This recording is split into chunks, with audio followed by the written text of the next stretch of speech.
are good to go. It's the second reading of this because I don't know what it was. I don't. But apparently the recording for this decided to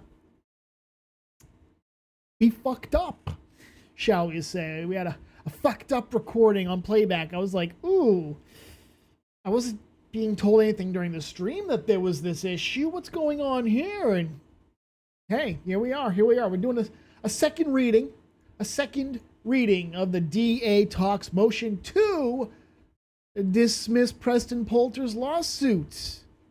That's right. He's filed a motion to dismiss, as I went over yesterday.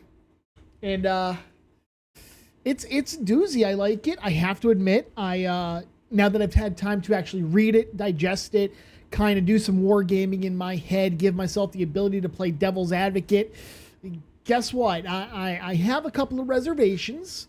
I still think it's a good motion. I think it's something that should be considered by the judge. I think it will be considered by the judge, but we'll see. We'll get to this when we get to it. So there's a little backstory of what's going on.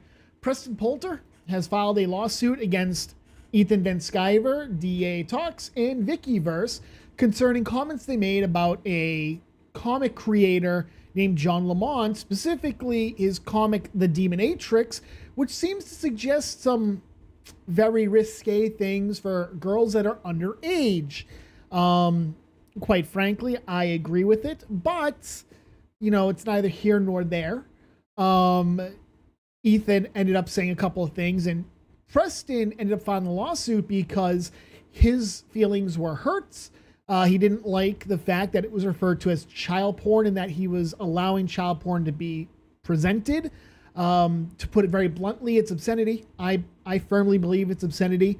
I believe the topic, the main character being underage, definitely makes John Lamont seem risky, shall we say. But we have moved past discovery, and because we have moved past discovery, Dean has brought up a motion to dismiss for lack of subject matter jurisdiction.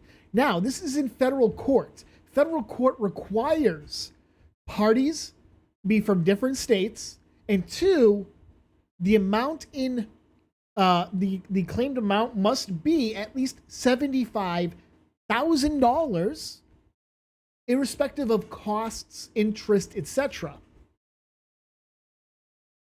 And initially, the first complaint said the amount is more than $75,000. The judge, sua sponte, or on his own decision, on his own, dismissed it and allowed them to refile an amended complaint because saying $75,000, boom, we've hit that threshold, is not enough. Now, it doesn't matter if they claim defamation per se, which they do. Defamation per se is kind of an interesting thing for damages. Damages are presumed.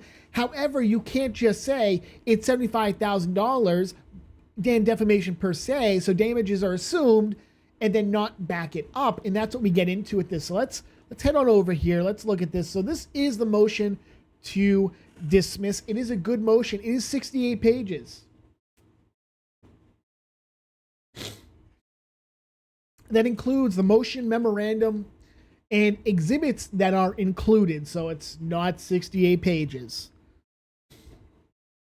Now, before we get into it, we do have to make this very clear. First off, the courts, let me do this. So I have over here a couple of things that I want to show.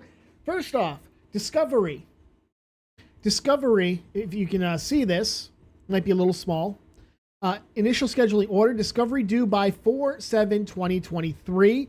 This was a year before discovery was supposed to be completed. Discovery was ordered on April 4th, 2022.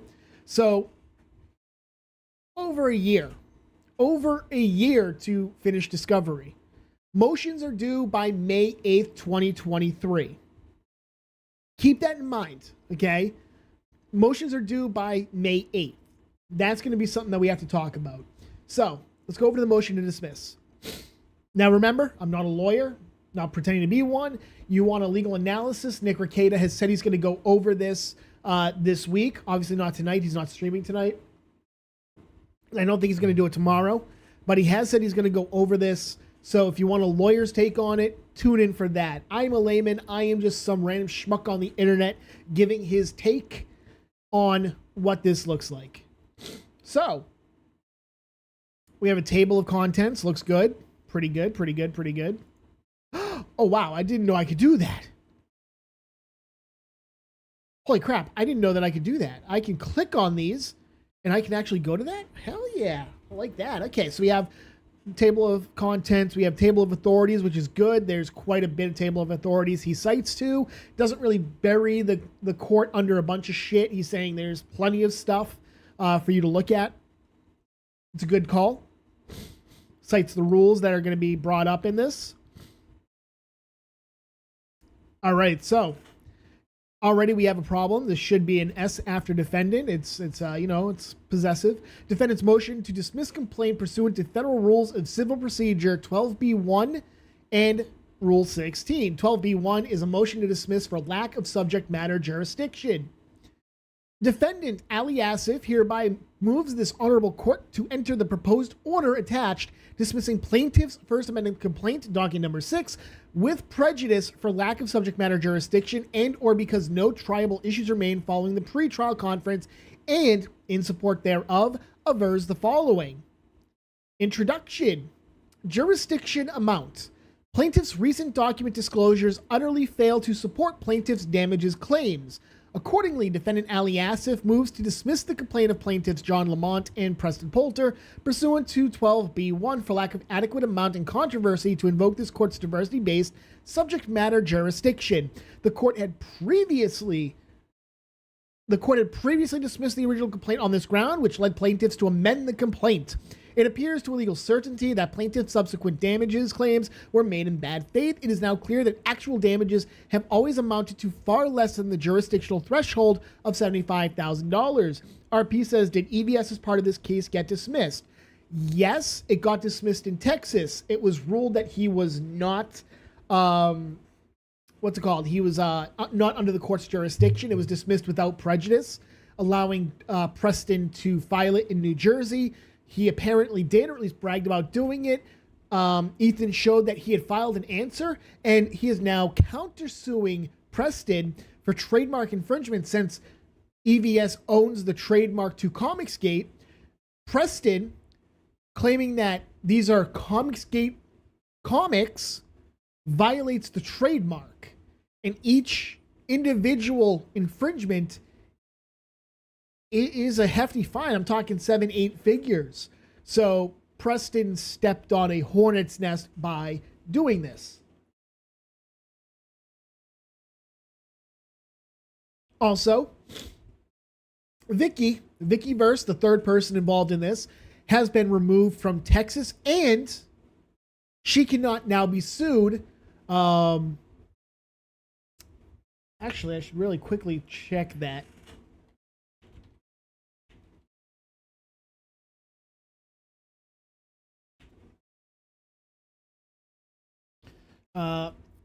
So she lives in North Carolina. North Carolina's civil statute of limitations provides 3-year time limit for personal injuries, fraud, and many other causes of action, but just a 1-year limit for defamation.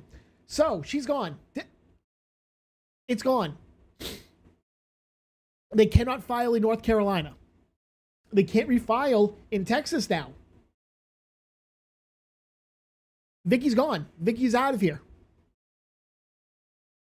EVS, he still has to go through it. I think Preston managed to beat the statute of limitations on that.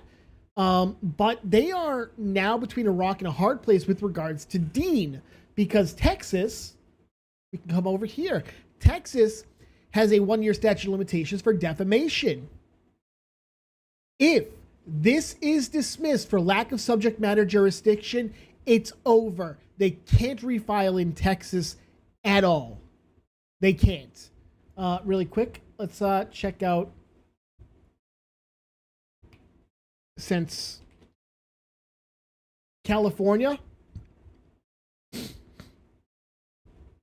statute of limitations to bring a defamation lawsuit is 1 year after the untrue statement was first published or spoken.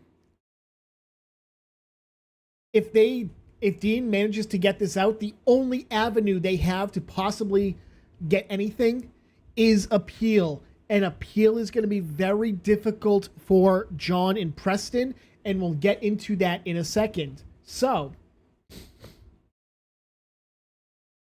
let's go back to here.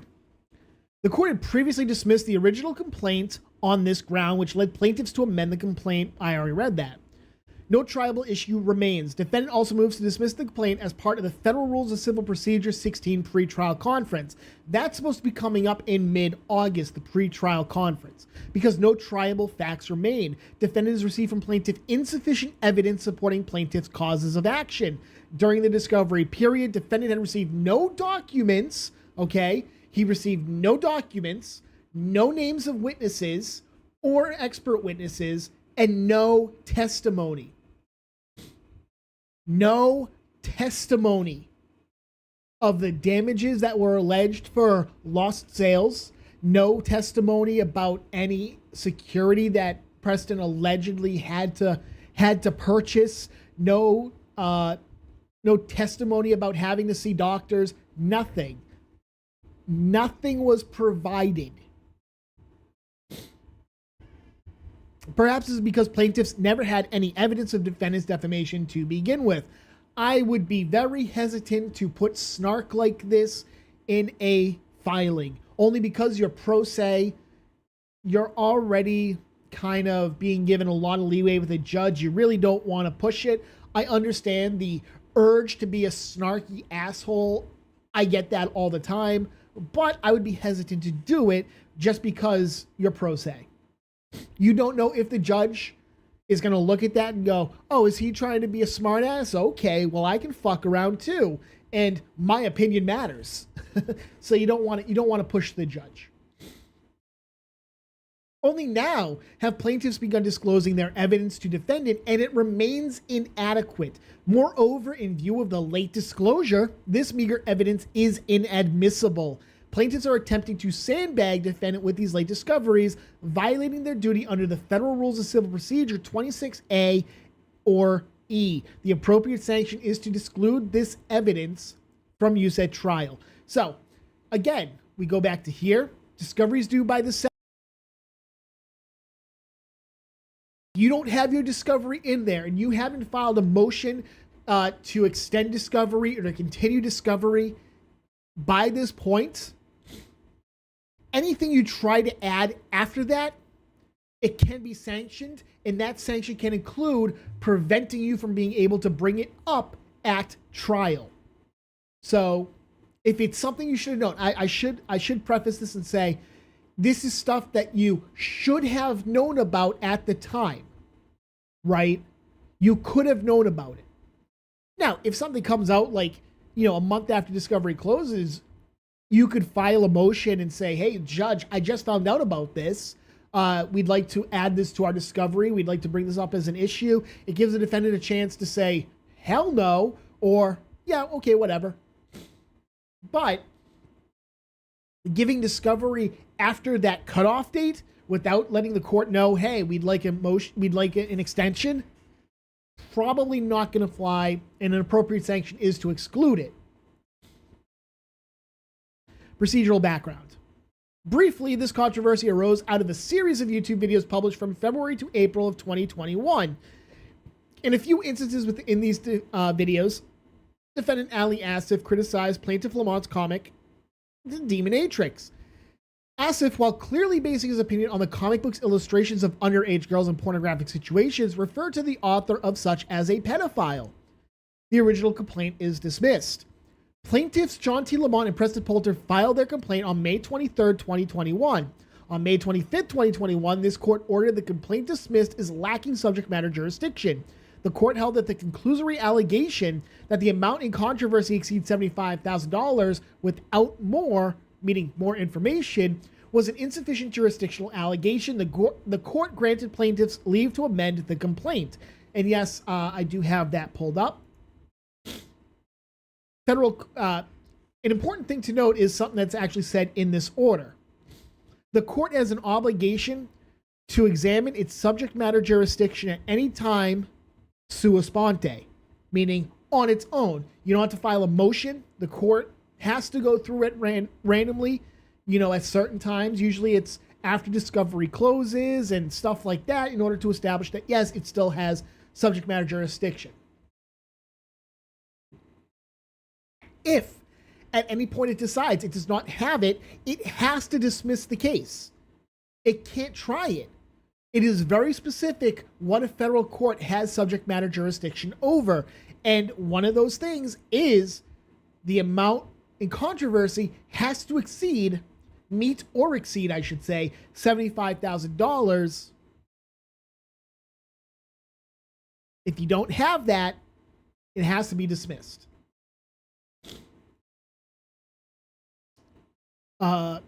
On June 4th, 2021, plaintiffs filed their first amended complaint containing more explicit claims to damages, which the court accepted. Now, you don't have to actually provide evidence of the damages at that time. You just have to assert, we believe, right? For all intents and purposes is what you have to go with. You can't just say, yeah, it exceeds it. You have to give a reason as to why you believe it. It can't just be, it exceeds $75,000, get wrecked. So, plaintiff's initial legal counsel withdraws, leaving replacement counsel responsible. This is a big thing, okay? This is big. On June 17, 2021, Mr. Eric D. Fine, the author of the first amended complaint, requested and was granted permission to withdraw dockets 7 and 9 due to, quote, differences with respect to how to proceed with the case, end quote. This left plaintiffs temporarily without legal representation. On June 25th, 2021, Jeremy Maston and Samir Ahmed appeared on behalf of the plaintiffs.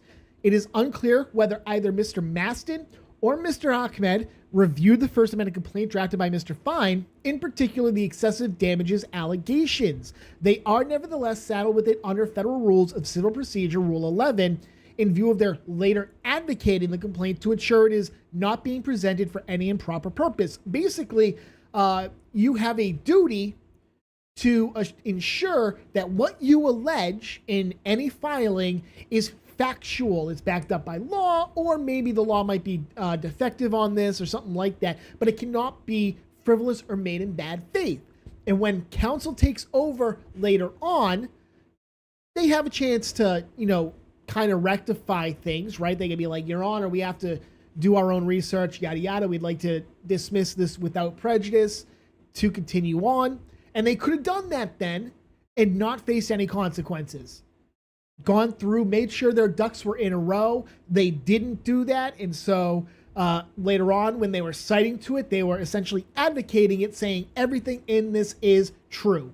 Everything in this is made in good faith and factual. Stuck holding the bag, essentially.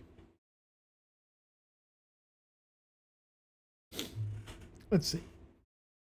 Note, defendant Asif has given plaintiff's counsel the required Rule 11 notice of the filing of this motion on June 20th, 2023. So he filed a notice with them saying, hey, your case is defective.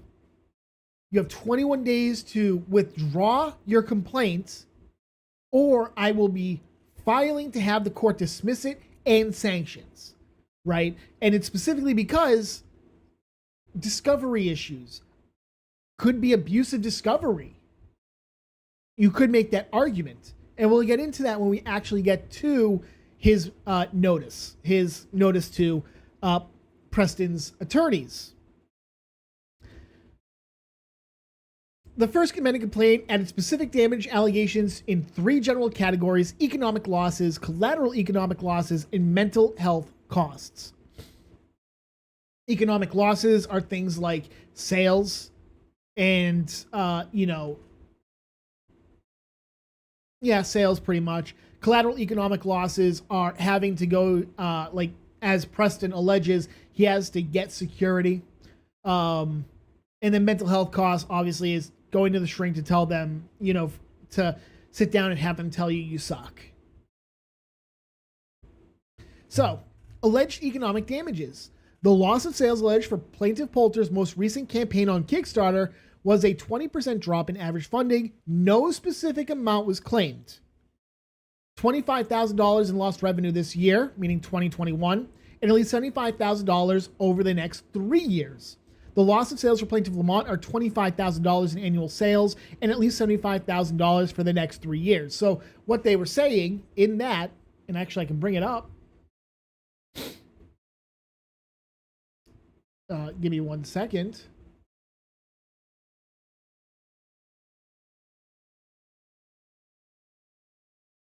Do I need to? I'm gonna bring up the amended complaint. Okay, so here's the amended complaint. Right? So, as you can see, overall performance suffered 20% drop in the average funding contributions from the last major campaign in November 2020. Preston Poulter's income stream has been negatively impacted by defendant's defamatory remarks and conduct. Poulter projects $25,000 in lost revenue this year and at least $75,000 over the next 3 years. This is acceptable. This is acceptable for the initial pleading, but you have to back it up when you get to the actual discovery phase. Mr. Poulter typically attends comic book conventions and to generate additional sales exposure. He would have to pay $400 per day, assuming 10 hours per day, for additional security. Not that he has paid it, but he would have to. So at least $14,000 for the rest of 2021. And I should say right now, Preston was seen at Anime Matsuri in 2022. I think it was 2022. Nick Rekieta went. Nick Rekieta saw Preston multiple times. He had no security in attendance. None. According to Nick Rekieta, Twisted Puppet, yes, it is a do-over. I called a mulligan. I declared a mulligan. But anyways, he didn't see Preston with any security. In fact, Preston looked pretty fucking sad to him. Seemed to be alone. Didn't really have anybody who cared about him. So, take that as you will. Significant stress, psychological evaluation treatment costing $1,500 so far. $275 per hour for qualified therapist. Puts costs at $41,250 for the next 36 months. Okay, so this is good for the initial complaint, right? I have seen a 20% drop in the average funding. No specific amount, right?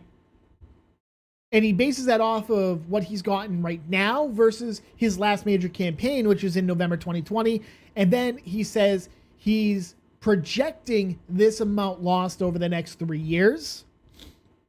And, if he has to pay for security because of all this, he'll have, $400 per day, assuming 10 hours a day. There you go. Okay, that's basically what they did. That's good for a pleading. But when you get to evidence again, discovery, you gotta back that shit up. You can't just say, yeah, all this we said, it's good enough. It's good, it's good enough for government work, except apparently there's plenty of cases where this is not good enough for government work. In fact, the government itself tells you it's not good enough for government work. Just put that out there.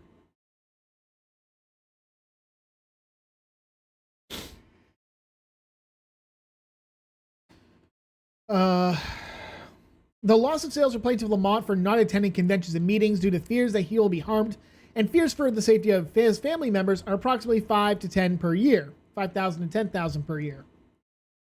Alleged collateral economic damage or loss. Poulter alleges additional security costs. He claims to have fear for his safety due to the defamation of at least $14,000 through the year 2021. Here's a question. Did he provide any receipts for that? He alleges security costs through 2021. Did he provide any receipts to show that he paid $14,000 throughout 2021 for security? There's a question. We'll get to it. Don't worry. Both Poulter and Lamont allege damages to reputation. Poulter claims damages to his reputation exceed $100,000. Lamont alleges they exceed $150,000 because Lamont, who started drawing comics and writing comics in 2021, totally has a more well-known reputation than Preston, who's put out multiple comics and has been on YouTube for a couple of years now. Like, oh, when? I wonder who. I don't even know who the fuck John Lamont is other than what I've seen. And what I've seen is not positive. Let's put it that way. Alleged psychological evaluation and treatment. Incredibly, both plaintiffs claim to be afflicted with severe psychological damage. I firmly believe Preston is, but it has nothing to do with this defamation. Otherwise, why would Preston do literal porn where he gets fucked in the ass by his wife with a big black dildo, and then he literally sucks the shit off of it afterwards? I think there's some psychological damage there, not stemming from the defamation. Poulter allegedly suffered $1,500 for significant stress, lack of sleep, vexation, anxiety, and worry, which needs psychological evaluation and treatment. He claims to also need $41,250 for the next 36 months of therapy and to have suffered in excess of $100,000 in mental anguish damages. So, assuming, what was it, $250 per hour? Was that the, was that what he claimed? $275 per hour, right? Assuming it's weekly, let's see. I'm gonna open a calculator. All right, so 275. Let's say it's weekly. Times 2 equals 550. So $550 per week. This is file. So 550. So that would be 3 weeks. We'll say there was. This was filed in May, so he's 3 weeks. We'll say June, July, August, September, October, November, December. Okay, so that's 7 months. We'll say 28 weeks. We'll multiply by 28. God dang it. 275 times 2 times 28. And we get $15,400. Okay. Were there any receipts showing that you paid $15,400 for weekly therapy sessions to sit on the couch and be told, yeah, you're pretty fucked up? Again, we'll get to that in a bit, I'm sure. Because I'm sure they provided something, right? Right? Let's see. Preston Poulter will incur additional heightened... Oh, sorry, that's the amended complaint. Oops. Oopsie doopsie.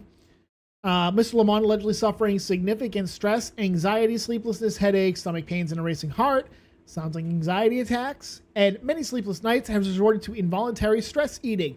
I'm fat. I don't blame it on being depressed. I am just fat. Although I have lost weight, so I'm not as fat. You get out there and you do some exercise. Holy shit. It helps, believe it or not. Let's see. Gain a significant amount of weight. His cholesterol is high. Stop eating so much red meat.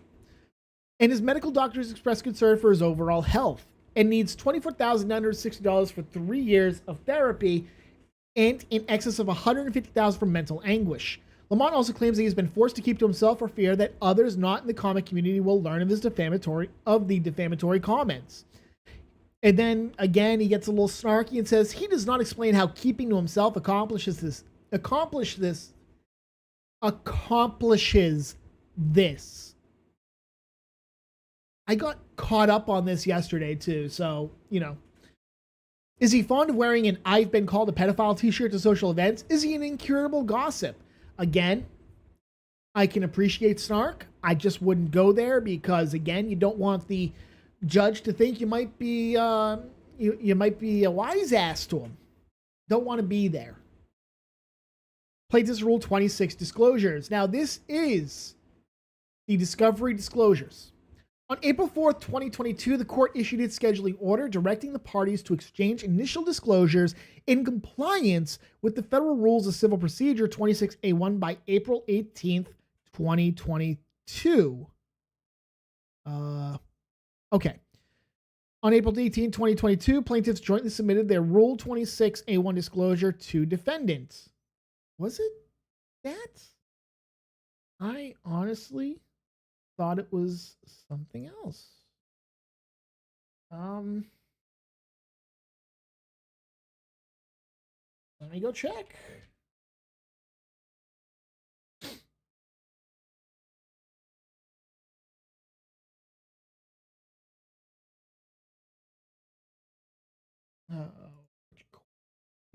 Keys. Look up.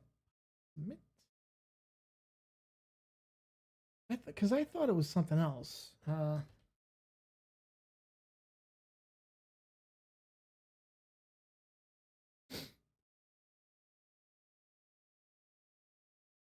Is this the right one? Yeah, it is. Okay. You know what? I can just go to the history.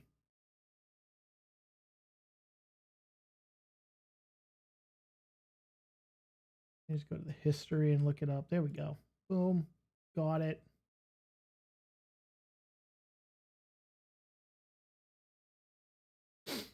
Okay. So.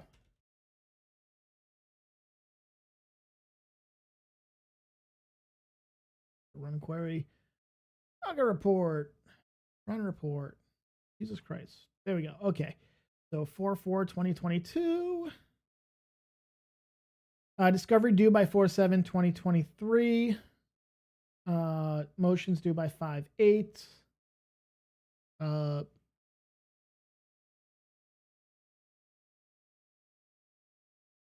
I'm not seeing that part.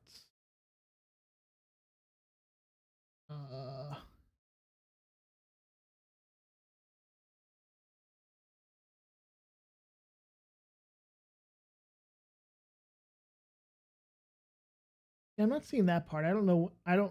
Maybe I'm missing something. I don't know. But I don't think I'm not really seeing it.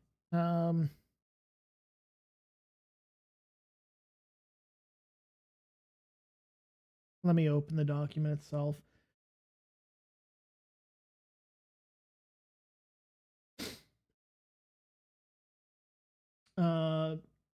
Okay, so this is the order itself.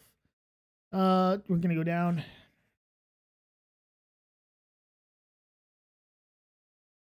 Keep going. Caution that the court possesses the power to impose sanctions, which can include striking his answer for failure to comply with orders of the court and applicable rules of procedure, including those rules that govern discovery. Joinder of parties any motion for leave to join additional parties must be filed by September 2nd, 2022. Amendment of pleadings. FRCP provides that a party may amend its pleadings once as a matter of course within 21 days after serving it, or if the pleading is one to which a responsive pleading is required. Okay. Any motion for leave must be done by January 6th. Expert witness. Party intends to offer evidence from an expert witness for any purpose other than solely to contradict or rebut evidence on the same subject matter identified by another party. Must designate the expert witness by February 7th, 2023. A party who intends to offer expert evidence intended solely to contradict or rebut must be by March 9th, 2023. Any motion challenging, seeking to disqualify, or otherwise related to a designated expert witness or his or her designation or testimony must be filed by May 8th, 2023. Discovery. The rules that govern disclosures or discovery are rules 36 through 37 of the FRCP of the Northern District, blah, blah, blah.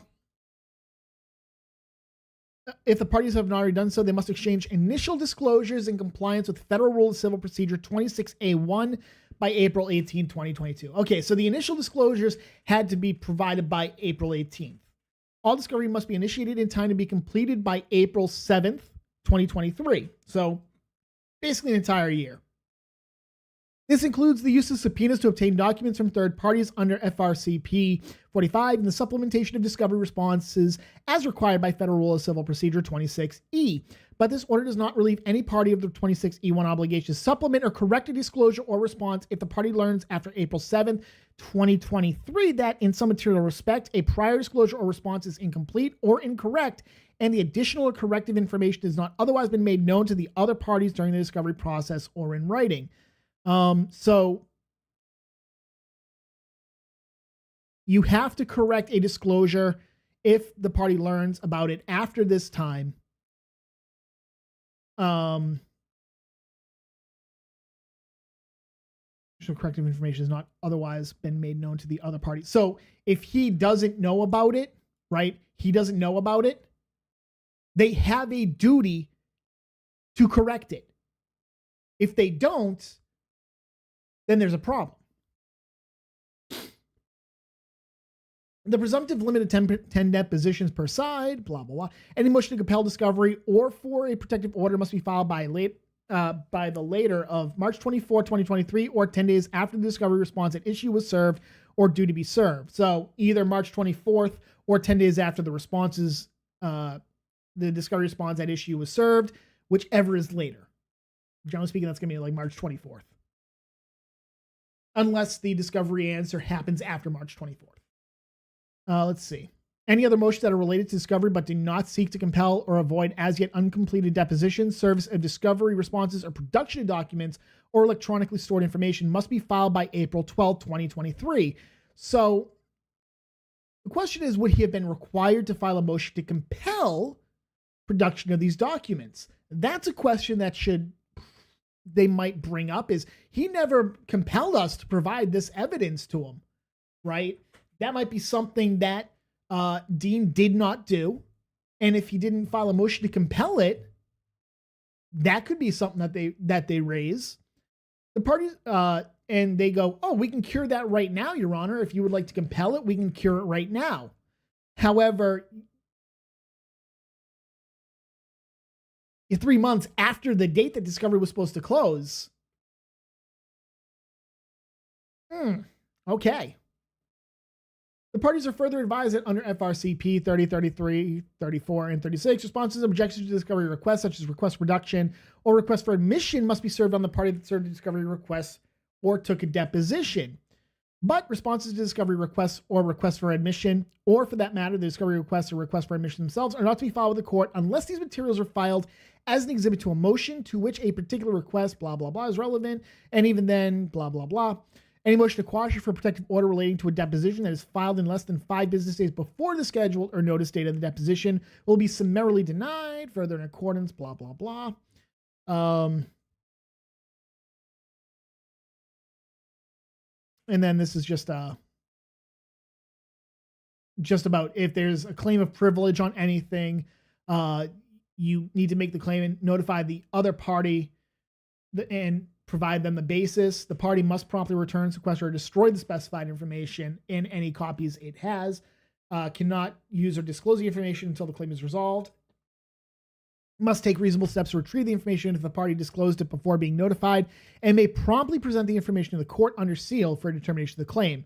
Basically, if you're going to claim it, the other side has to do everything they can to not pass it along, such as doctors, medical notes, stuff like that.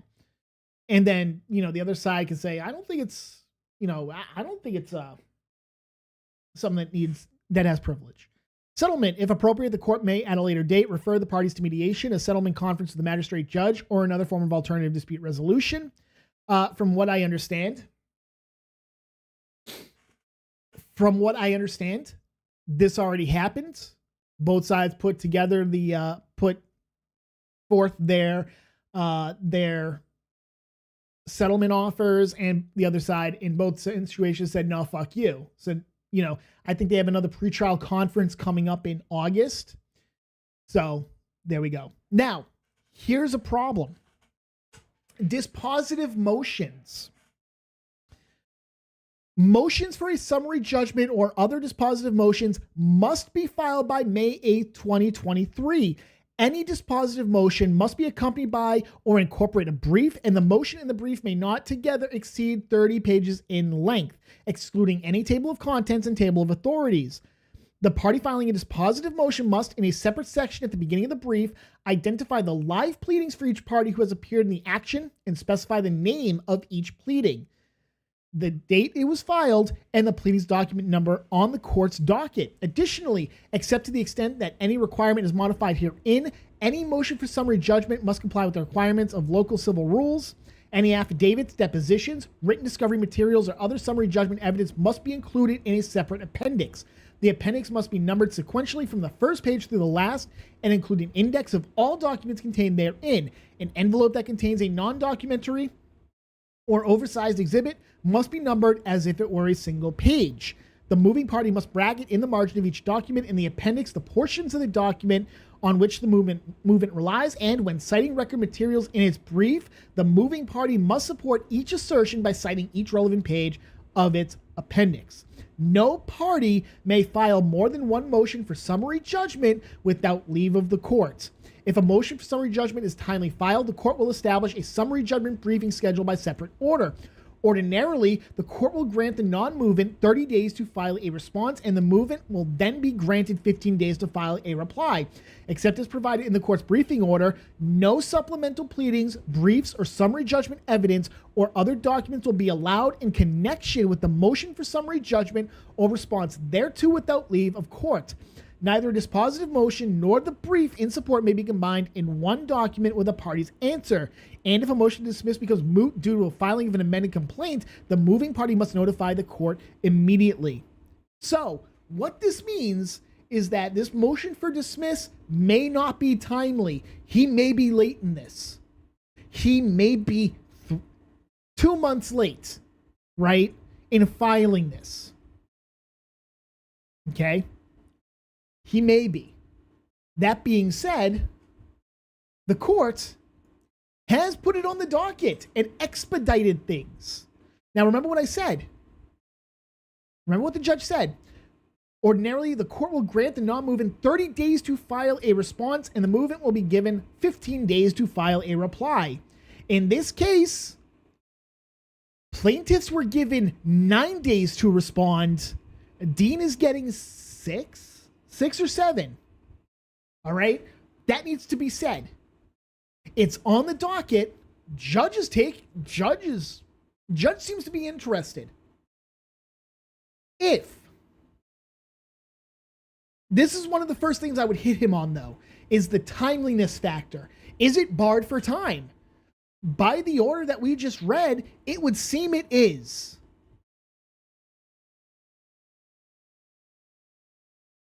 The deadline set forth in this order will not be modified except on written motion for good cause shown. He didn't ask to modify that deadline. He didn't ask for an extension. I would hit him on that and say, this isn't timely filed, Your Honor. It shouldn't be considered. The obvious response from Dean is, it doesn't matter. There's no subject matter jurisdiction. That is a sua sponte thing. The court can decide, and in fact, it is required to decide if it has jurisdiction. The question has been asked. The court can't just turn around and go, I don't care now. The question's been asked. The judge now has to consider that. So if, and I'll be the first to admit, I'm saying this now, so if it's not in there, maybe Preston's like, oh shit, maybe we should make sure we hit him on this. But if you do not see that in the response, Preston's lawyers are stupid as hell. I'm saying that right now. And I said this to Dean yesterday. Okay? If they do not say that, consider yourself fucking lucky. Now, given Dean's lawyers do not appear to be the best, right? They lied about serving Vicky. They lied. They didn't put proper motions before the court to extend the deadline to serve Vicky. They served her outside that time frame. They then said they served her at a place she doesn't live. In fact, it's on the other side of the fucking country from where she actually lives. She comes in, gets it dismissed because of that. And oh, by the way, they can no longer fucking file against her. They can't refile. Why? Because the statute of limitations had gone by. Oops. I want you to remember that. It certainly seems like Preston's attorneys have played fast and loose with the rules. I'm not saying it's right, but in his reply, if they bring up he didn't request an extension to do so, I would bring up, not that it makes it right, it's not a tit for tat kind of thing. It's not like you can use this as an excuse, but I would still bring it up to the court, Your Honor. They're so concerned now with extensions, but they had no problems not requesting extension to properly serve another former defendant in this case.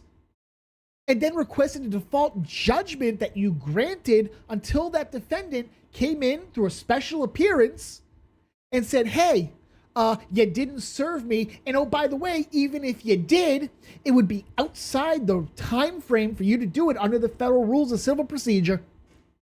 I would hit them on that and be like, Your Honor, they're playing fast and loose with the rules, just like they're doing here. They're playing fast and loose. And this appears to be a constant thing. For 2 years, it looks like they've been playing fast and loose with stuff. I'm a pro se litigant, Your Honor. It certainly seems like they're trying to fuck around with me. Don't say fuck around with me. Courts kind of, they aren't exactly happy if you swear at them. But it certainly looks like they're trying to take advantage of the fact that I'm pro se.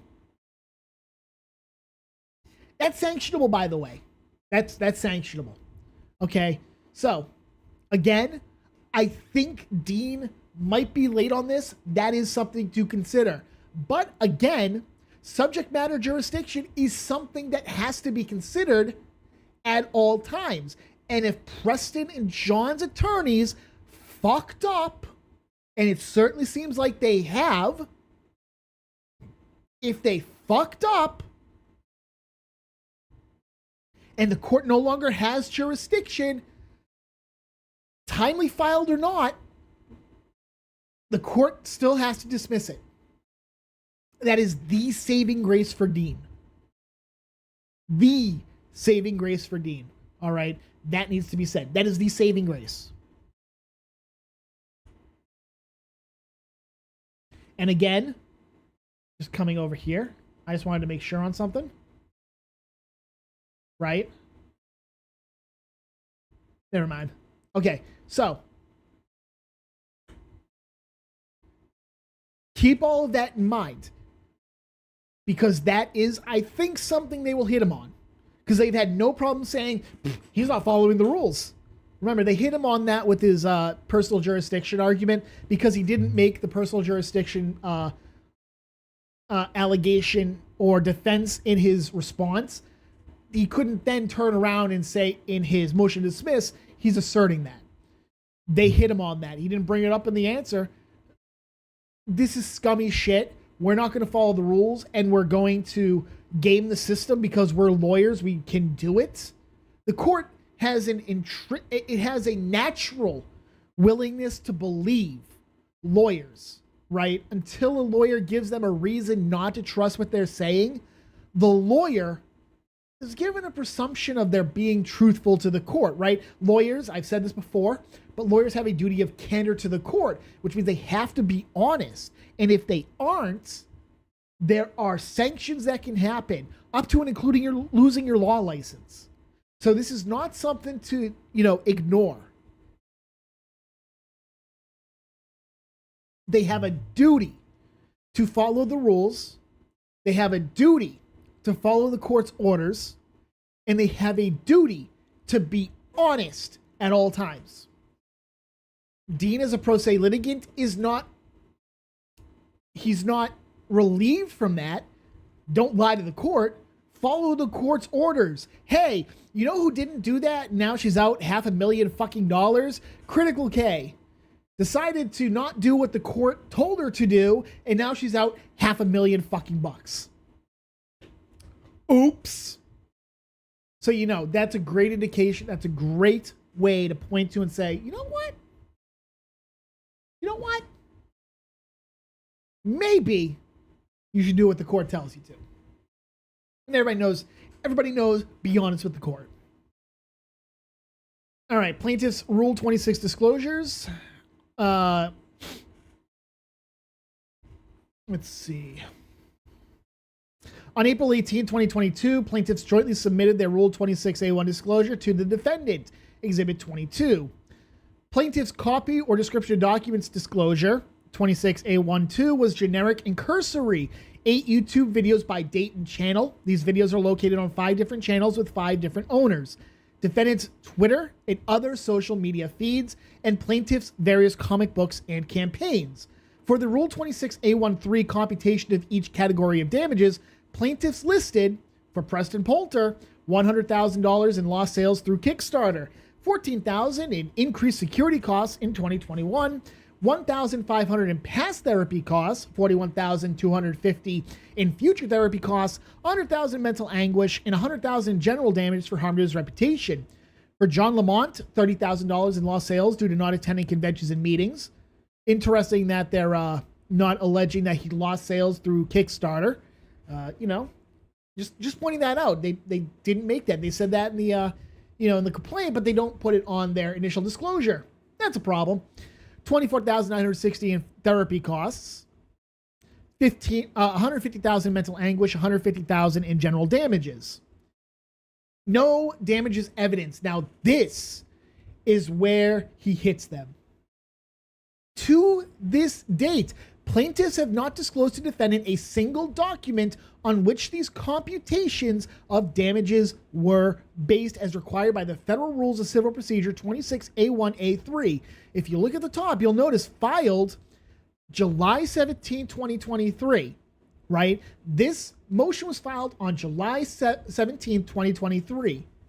To date, they didn't provide anything to support their allegation of any damages. Not one thing.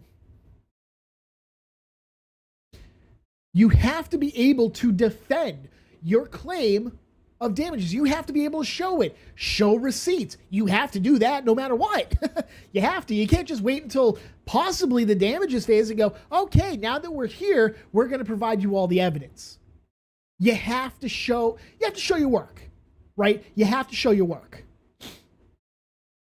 With respect to plaintiff's claimed future damages, to date, defendant ASIF has received no disclosure of expert testimony as required by the Federal Rules of Civil Procedure, which would be required to prove future damages. So it's not enough to say, I believe I will lose X amount based on, for future damages based on what happened in the previous year or two.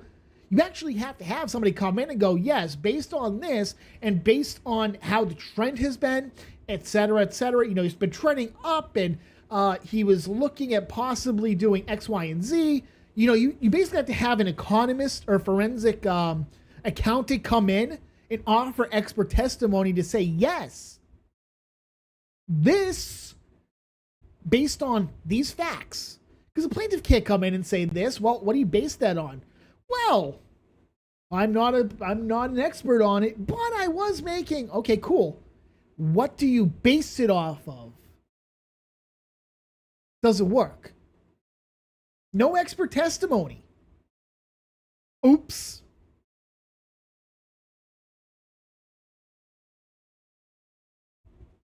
No depositions. Oops.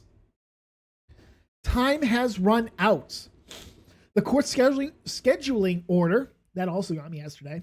The court's scheduling order instructed the parties that all discovery must be initiated in time to be completed by April 7, 2023. Plaintiff Supplemental Rule 26 disclosures.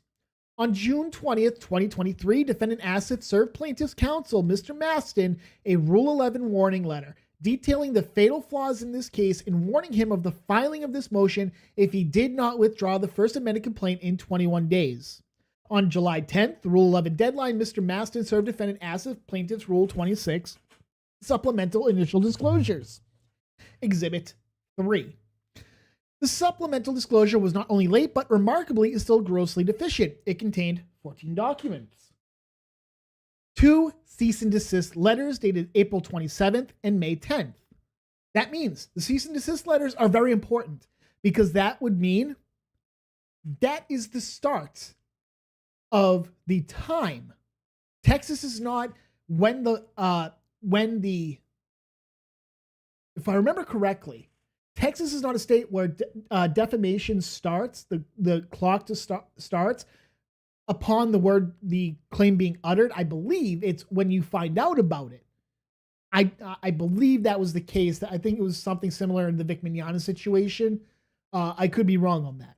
But April 27th, if that's the case, April 27th would have been day one, I guess you could say. So you would have had until April 27th, 2022. Or was it April 7th? I can't remember. It was 2 years.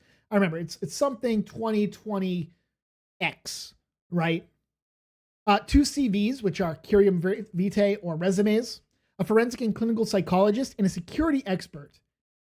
CVs aren't good enough. They don't matter. They say, hey, we got these 2 guys. Cool. Are they actually going to testify? I don't know. I'm just putting it on here. A witness deposition transcript from another case, Van Sciver v. Poulter, number B, blah, blah, blah, of Miss Kundert, a former party in the case. So it appears Vicky was deposed. I want to see a copy of that transcript. Oh, my God. Oh, I might have to get in touch with Ethan and be like, hey, can I get a copy of the transcript, please? I really, really, really want to read it. Maybe Vicky has it. Maybe I'll ask Vicky. An agreement and signed with netreputation.com to attempt to de-index search engine results to 3 websites, a tweet, a page from a public message board, and a link to this case on courtlistener.com. That's right. Apparently, Preston wanted to de-index courtlistener.com on Google, Bing, etc. that was covering this case. Now, I thought at the time, and I made mention of this, I wonder if the page from a public message board was the Kiwi Farms thread on this case. Well, ladies and gentlemen, I got confirmation of that. URLs for removal and de-indexing. Net Reputation will attempt to remove links agreed upon by the client and or de-index search engine results of client's information from the following specific websites and or links as specified and agreed upon by the client, the services during the term of this agreement. The Twitter goes to LDTF, which is the Lolly Defense Task Force, which is some group of degenerates who were supporting John and Preston. Preston probably doesn't want that to be seen. People who are defending him, who support drawn child porn, probably don't want people to see that. And then, here we go. KiwiFarms.net, threads, Preston Poulter et al. V. Ali Dean Asif et al.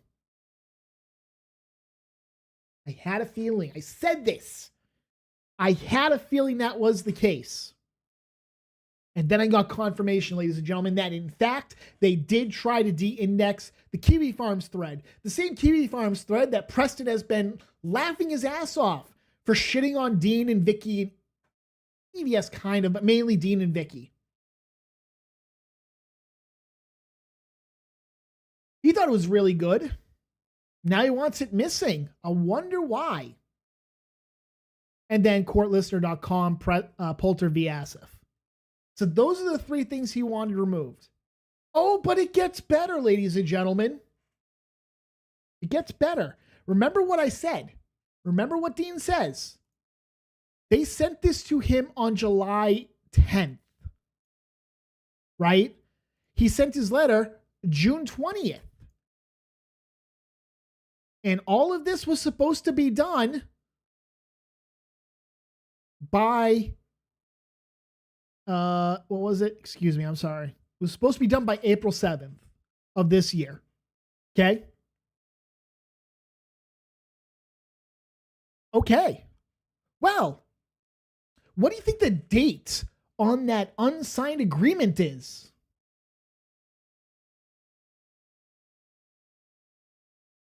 (6/29/2023). 9 days after Dean sent his letter letting them know that they were deficient in their discovery, and months after discovery had closed. Oops. So this wouldn't be valid to begin with.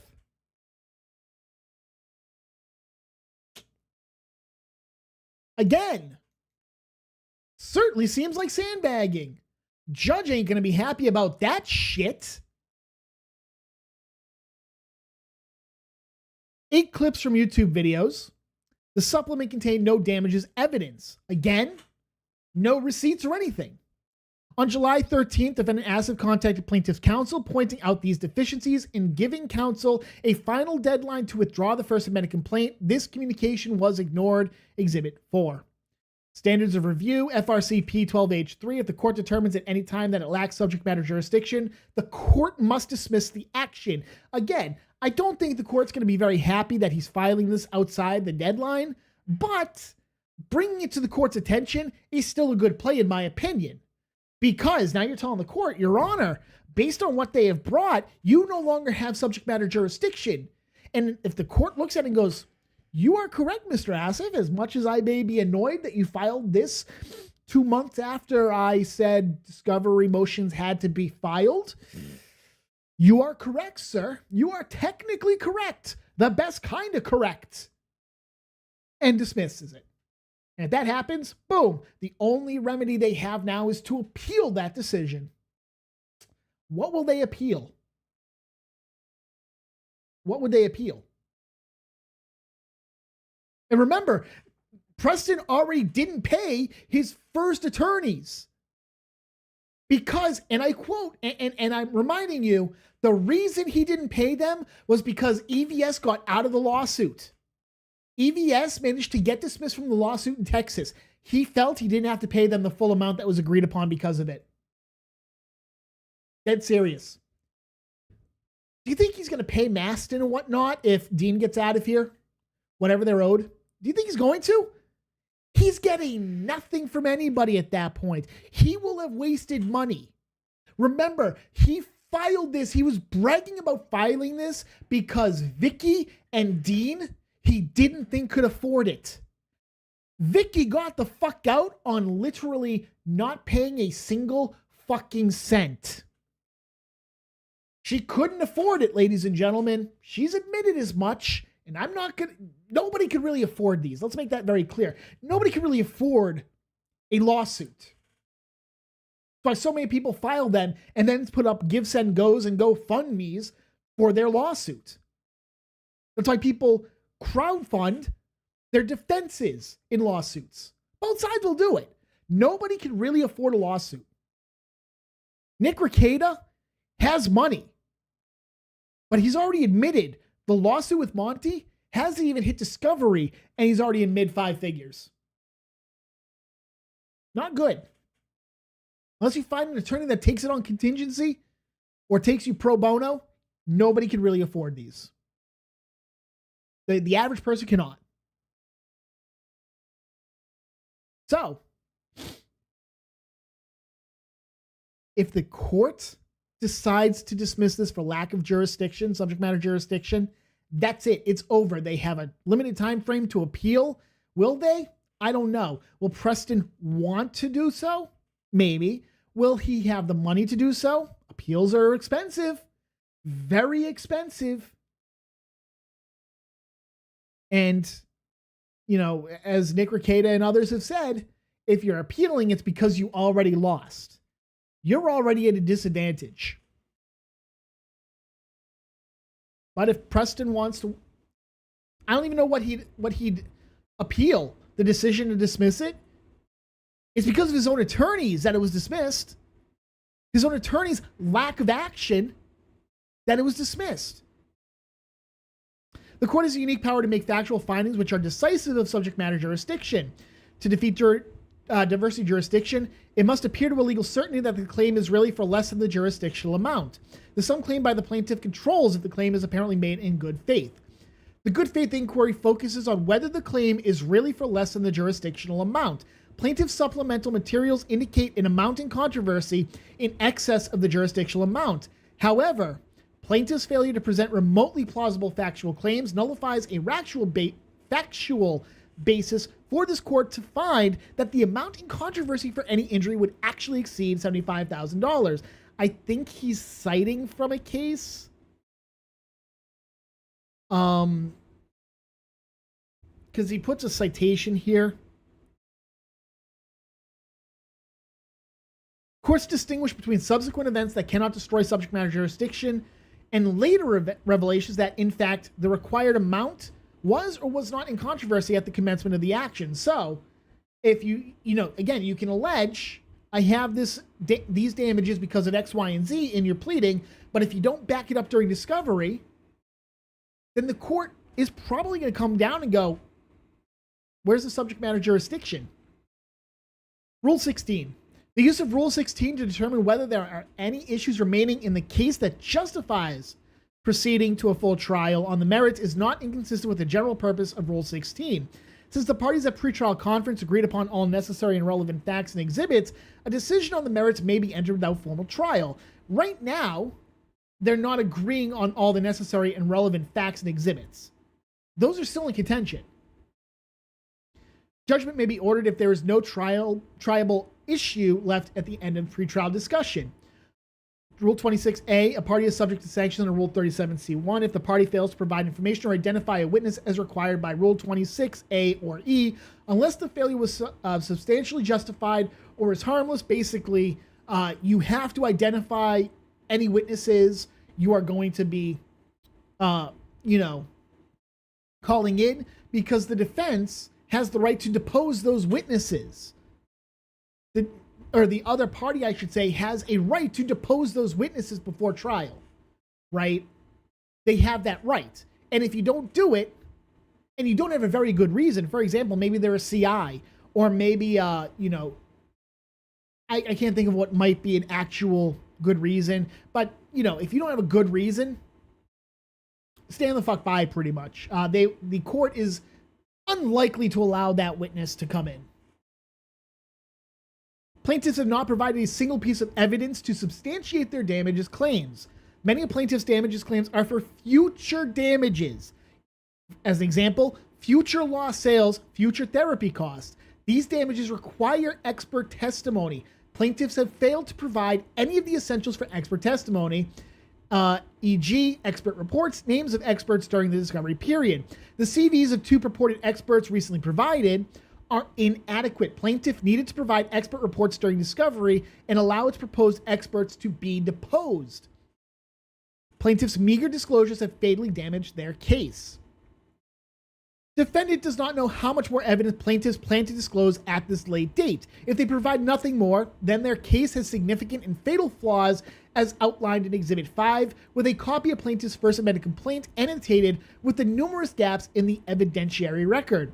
On the other hand, should plaintiffs plan to disclose additional evidence, for example, listing its experts as witnesses or providing sales receipts, defendant will seek to have them excluded from trial as a sanction under FRCP Rule 37. So what he's saying is, if they provide any more evidence now, right, the evidence they provided does not provide enough for this case to continue. They haven't met, he's alleging that they haven't met the burden to prove damages, for example.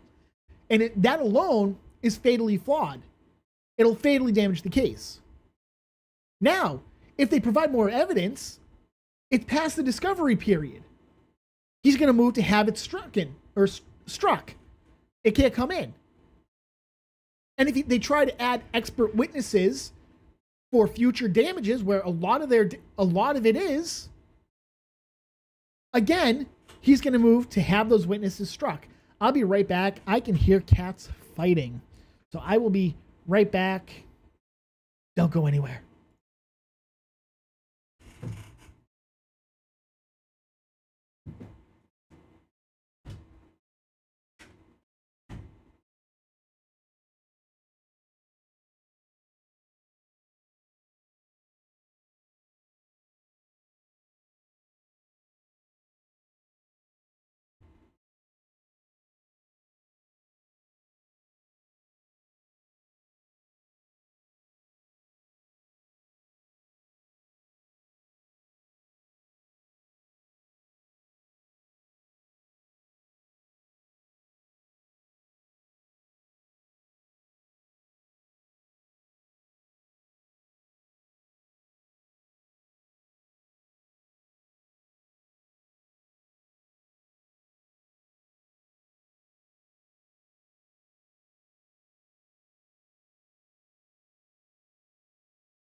So that was cool. It wasn't a cat fight. Raccoon got in the house. It was the cool raccoon. It's the friendly raccoon. So why do I have this on? I'm not listening to anything. So, raccoon got in the house apparently. Don't know how. All the doors are locked, all the windows, none of them are open, and I'm like, now we have a problem. Little cat was going after it. She's like, oh, mind you outside. You're pretty cool outside, but you're in my house and I don't like this. So she was spurging the fuck out. That was very, very fun to deal with. So I got the raccoon out and then, checked the cats for a bite. She had a bite on her, but she has a rabies vaccine. So she got it last month actually. So she should be good. All right. So I cleaned off the wound, obviously. I cleaned it off. I bandaged it up. She's fine. She's pissy. She's stressed. Her brother's just laying on the back of the couch right by a window, just like watching the entire thing. Like, that's kind of cool. Just don't come up here, asshole. Just don't come up here. So, yeah. So, anyways, where were we? Investigation of plaintiff's public records show plaintiffs have no damages. Defendant investigated the publicly available records for plaintiffs. Plaintiff Poulter in November 2020, months before the alleged defamation, had two campaigns. White Lily, the trade paperback, which raised $54.24 with 135 backers, and Guinevere, the Divinity Factor number 3 and 4, raised $963 with 39 backers. After the alleged defamation, Poulter's sales increased. A campaign running during the April of 2021, Guinevere and the Divinity Factor 4 mega campaign raised $10,171 with 315 backers. A campaign running from June to July 2021, Guinevere and the Divinity Factor raised $8,175 with 243 backers. And just 1 month later, in August of 2021, Poulter had the best results of his entire career. His campaign, Guinevere and the Divinity Factor number 5 trade paperback, raised $14,081 with 325 backers. Thus, if defendant Asif's alleged defamatory statements had any effect on Mr. Poulter, these sales data suggest they boosted his reputation with his customers. It's a good point, but this is something that I mentioned in the, when we talked about his motion to dismiss. They really didn't lose money. There was nothing to suggest that they had lost money. In fact, there was Poulter at least, Preston at least had made money, more money during this time. So I don't know where Preston thought he'd be able to get away with that. So, they didn't provide anything to support their allegation of a 20% drop and lost sales. Okay, you want to make the allegation, fine. You need to support it. You need evidence, and they didn't. Poulter's annual damages claims do not survive close scrutiny either. He claims to have $25,000 in lost revenue this year, 2021, and at least $75,000 over the next 3 years. See paragraph 8 above. His actual annual figures are as shown. 2020, $42,072. 2021, $41,011. 2022, $31,212. At first glance, there appears to be a slight drop in the year 2021 until one takes into account there were 8 campaigns in 21 and only 6 in 22. Thus, his average revenue per campaign went up from $52.59 in 2020 to $68.35 in 21. Similarly, annual revenues for 2022 are misleading. Poulter ran only 4 campaigns, so his average revenue per campaign was $7,300. Thus, the actual sales data suggests Poulter's earning power has at least remained steady from 2020 to 2022. There is no evidence of damages. The counterpoint to that is, projecting, you should be going up, right? If it's plateauing, that would say it would have gone up except for these defamatory statements, which caused damage and caused new people to stop supporting him. But again, they don't actually show anything to support that, right? You would think if people were no longer going to support him, that would go down. But that didn't happen. Plaintiff Lamont's damages claims fare no better. Lamont began making comics in 2021. On the popular crowdfunding site Kickstarter, his average revenue per campaign is as follows. 2021, $42.66, 2 campaigns, or an average of $2,133 per campaign. 2022, 3 campaigns for almost $12,000, which would be roughly $4,000 per campaign. 2023, 2 campaigns at $12,500, which would be $6,250 roughly. As a plaintiff Poulter, if anything, Lamont's sales data suggests his reputation has improved since the alleged publication of defendant's statements, which is not a good thing if you think about it. Because if the statements actually hurt him and people heard it, and instead he's selling more, that speaks less to John, in my opinion, and more towards the people who are supporting him. I would not want those people supporting me. It's like furries. Furries have a lot of odd disposable income. Doesn't mean I want them supporting me, really. For the same reason, Lamont's claims of loss of $25,000 in annual sales and at least $75,000 for the next 3 years could not have been made in good faith. That's a valid point to make. What did you base it off of? Well, I don't know. That's basically what it comes down to. Additionally, both plaintiffs' reputation damages to exceed $100,000 and $150,000 are utterly groundless and cannot be based on a good faith belief. Again, they provide no evidence to support that they had anything. Finally, we turn to Lamont's comic, The Demonatrix.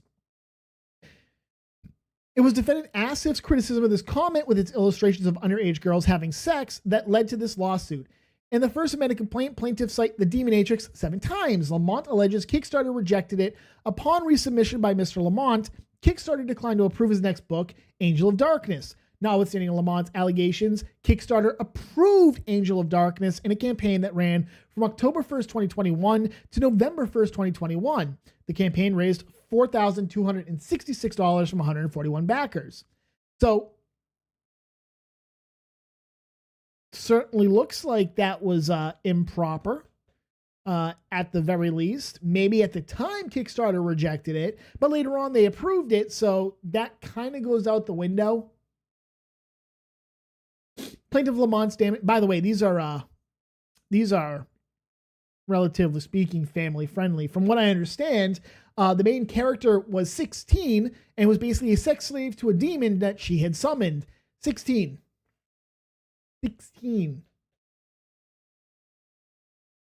It was so bad that Kickstarter, somebody, maybe it was Preston. Preston said he had to age the girl up, so he was like, okay, 17. Okay, that's fine. I don't know if that was Preston that said that. The allegation was made. Could have been Preston who said it. Might have been somebody else. I don't know. Anyways, plaintiff's Lamont's damages claims are even more absurd than that of his co-plaintiff. And then we get to the memorandum of law in support. So that was the end of it. Memorandum of law. Submits a memorandum of law in support of his motion to dismiss. Seeks an order from the court dismissing the First Amendment complaint filed by plaintiffs Lamont and Poulter with prejudice. Effectively, if it's dismissed, it will be with prejudice because they can't refile it since the statute of limitations has elapsed. But it's probably going to be without prejudice. You know, unless the judge realizes, oh, statute of limitations has elapsed. Bye-bye. But I think the judge may dismiss it without prejudice, not knowing what maybe California's laws are like.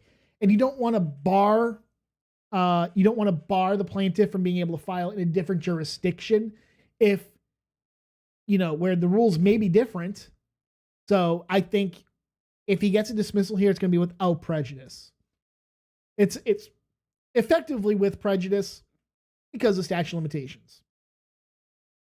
Recent events have shown that the complaint lacked good faith allegations of the jurisdictional amount.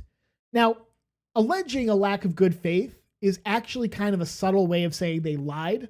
It's saying that they had no reason to believe this, none, and they have provided no evidence at this time, years later, to substantiate this. It's a way to say that the plaintiff and their lawyers lied without saying that they lied, because you don't want to be that confrontational. Defendant has recently challenged plaintiff's counsel to withdraw the complaint, citing violations of Rule 11. Plaintiff did not withdraw the complaint. Of course not. Why would they? If they withdraw the complaint now, it's dismissed. They can't refile, period. They cannot refile. It is effectively a dismissal with prejudice at that point. They cannot refile unless the court, through some miracle of God, allows them to withdraw it and refile for some reason. But again, you would have an appeal from Dean, I think, saying statute of limitations is gone. Statute of limitations is gone.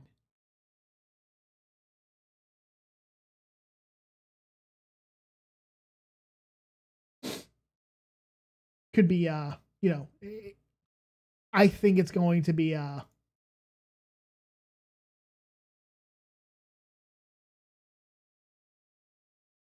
think it'll be interesting to see, but I don't think it's going to go anywhere. I would, if I was the attorney, unless it was clear I'd be facing some serious sanctions, I'd have Dean make the case. I would tell Dean to make the fucking case. I ain't gonna withdraw something and essentially tell my clients, well, we lost. There's nothing I can do. You can appeal, but I'm done. Just so we're clear. As matters now stand, plaintiff's case has evidentiary gaps that are numerous and fatal. Accordingly, defendant, in the alternative, seeks an order dismissing this case as part of the upcoming pretrial conference because no triable issues remain. Actual background. In the interest of avoiding redundancy, defendant incorporates herein by reference the numbered paragraphs of its motion to dismiss as though they were the same were fully set forth at length. Issues to be resolved. Whether the case should be dismissed for lacking subject matter jurisdiction, and whether the case should be dismissed as part of Rule 16 pretrial conference. Lack of subject matter jurisdiction. As the court pointed out at the beginning of this lawsuit, a federal court has no power to adjudicate claims where subject matter jurisdiction does not exist, and consequently must dismiss the action. The court has an obligation to examine its subject matter jurisdiction sua sponte at any time. So, again, the court is saying at any time we can determine we don't have subject matter jurisdiction if you have failed in some way to establish that jurisdiction. Subject matter jurisdiction may not be waived. So the court can't be like, okay, well, we'll waive it because you didn't, you're just shy of that $75,000. You're 1 cent short. Nope. Subject matter jurisdiction is no longer there. L stream. Yeah, well, you're here. The long-held standard followed in the circuit was recently affirmed, where the plaintiff is alleged a sum certain that exceeds the requisite amount of controversy.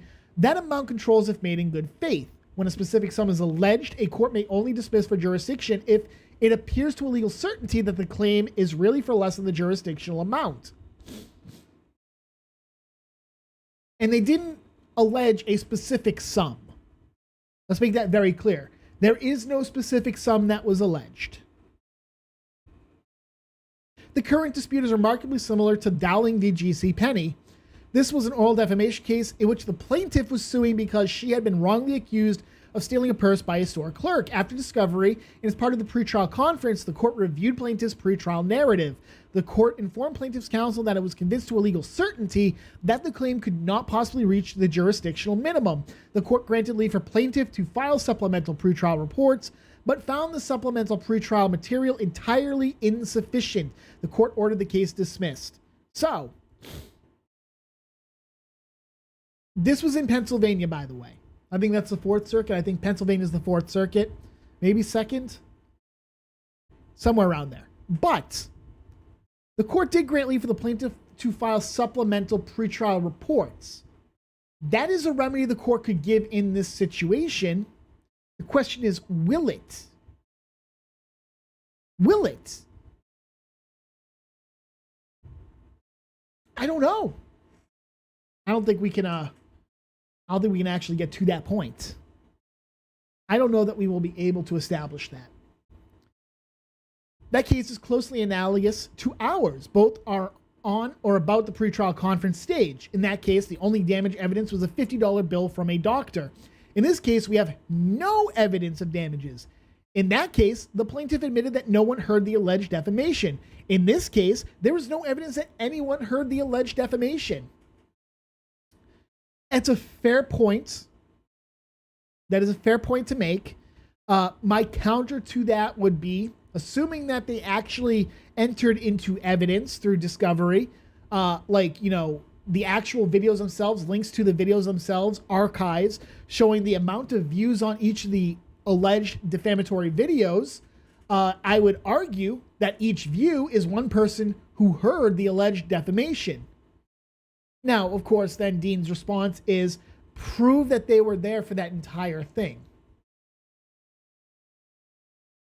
Kind of hard to do. Unless you were there in real time, you can't see how many people in real time heard the defamation, right? If you're there, you can see how many people are watching at specific times. That's what you can see. But you have to be there at the time during the stream. They haven't. Spoiler alert, they didn't show any of that. They don't provide the actual videos. They don't provide links to the videos. They don't provide archives. They provide clips, heavily edited clips in the case of one of them. One of them is, I believe, 30 seconds long and has something like 8 jump cuts. That's not good enough for evidence. You have to provide the opposing party with all of it, which means you have to provide a copy of the entire stream that you intend to rely on. If you're going to use clips, that's fine. If you're going to take certain sections, that's fine. But you have to provide the entire thing. You can't edit it at all. It has to be raw. We saw that during the Kyle Rittenhouse trial, where there was a question on a video that was provided late. And there was a question on if it had been edited. The defense claimed it had been. That the size of the file they got was less than the size that the prosecution had. That was a cause for concern. You have to provide the entire raw, unedited evidence that you plan to use. And then say, for reference, we intend to use these timestamps. We intend to use these clips, because the plaintiff, or the opposing party, has every right to say, these clips are taken out of context. Let's listen another 10 seconds where I say X, or I have, on the screen for 50 seconds or a minute or 2 minutes or whatever before this point where I have evidence on the screen of these, quite frankly, obscene pictures so that people could see why I'm saying X. You have to provide it. And they didn't. Spoiler alert, they didn't. That's not evidentiary at that point. If they provide it now, he has every right to strike it or move to strike. Move to prevent them from putting it in.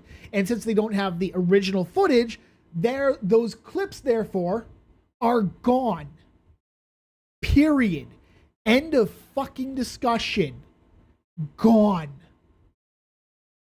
You can't bring in clips of something that was taken out of evidence.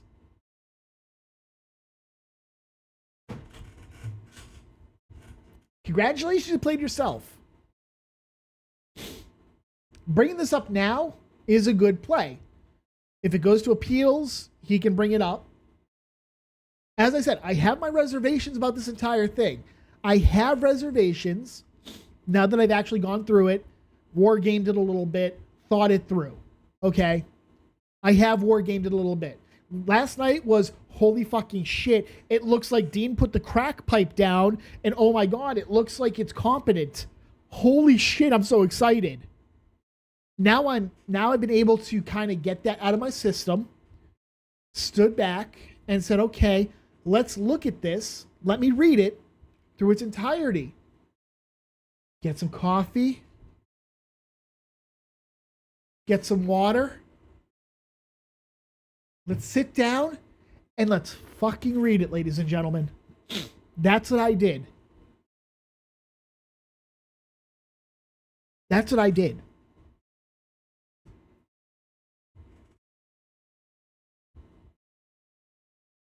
I think them not providing any proof of literally anything to establish damages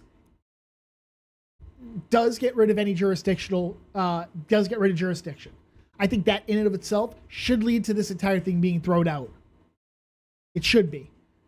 How do you cure it now? Do you go hat in hand to the court and go, Your Honor, I made an oopsie doopsie fucky wucky and didn't send him the supplemental stuff, all of it, including all of this? The response from the court is, you had a fucking year. And then he sent you a fucking Rule 11 saying, hey, you didn't send it. And then you try to cure it by sending him a fucking, supplemental. And you still didn't add it. That's not a fucky wucky oopsie doopsie. That's not a whole bouquet of oopsie daisies. That was you half-assed it. And I have to be honest here.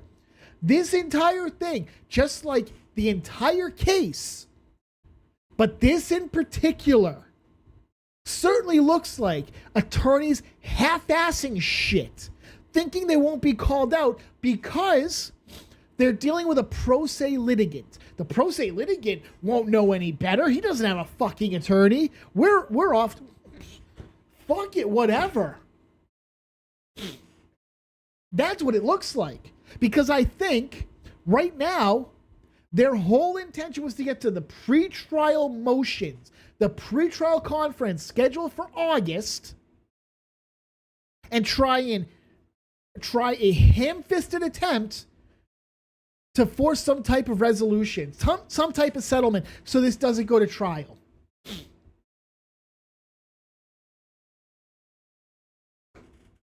I think that was the plan.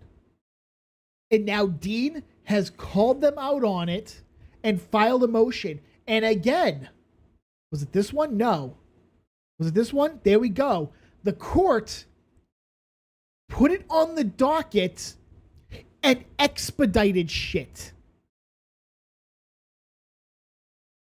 The court expedited stuff. Again, the court said for any dispositive motions, as a general rule, routinely, the non-movement gets 30 days to respond, and the reply from the movement will get 15 days after that to respond. In this case, Preston and his attorneys were given 9 days to respond. And Dean is getting, let's see, on the 26th it has to be in, so 27, 28, 29, 30, 31, 1, 2. He's getting a week. Okay? He's getting a week. So they have to have all their stuff in by this Wednesday. They have to have their response to this in by Wednesday. And then the following Wednesday, Dean has to have his reply in. They could move. They could move for an extension, right? I don't think the judge is going to be willing to grant that. I don't think the judge, because again, what is the pretrial conference scheduled for? Right? What day was that scheduled for, ladies and gentlemen? I can't remember. I think it's August 15th.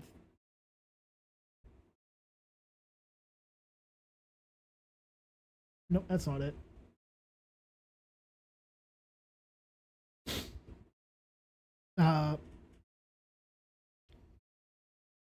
August 15th. Attend a pretrial conference for this matter on August 15th at 10 a.m. Located in Dallas. Plaintiffs and defendant are to attend the conference in person. Plaintiffs shall appear with their counsel. The court will not entertain requests to appear via Zoom. So Dean has to appear in person. I think he's actually looking forward to that. Let's see. So he's doing that. So the 15th is, let's see, he has to have it on the 2nd. So the judge, unless he extends this, unless he continues that hearing, the judge will have 7, 8, 9, 10, 11, 12, 13 days to render a judgment on this, unless he continues it. He might continue it. Don't know. But he's got 2 weeks to render a judgment.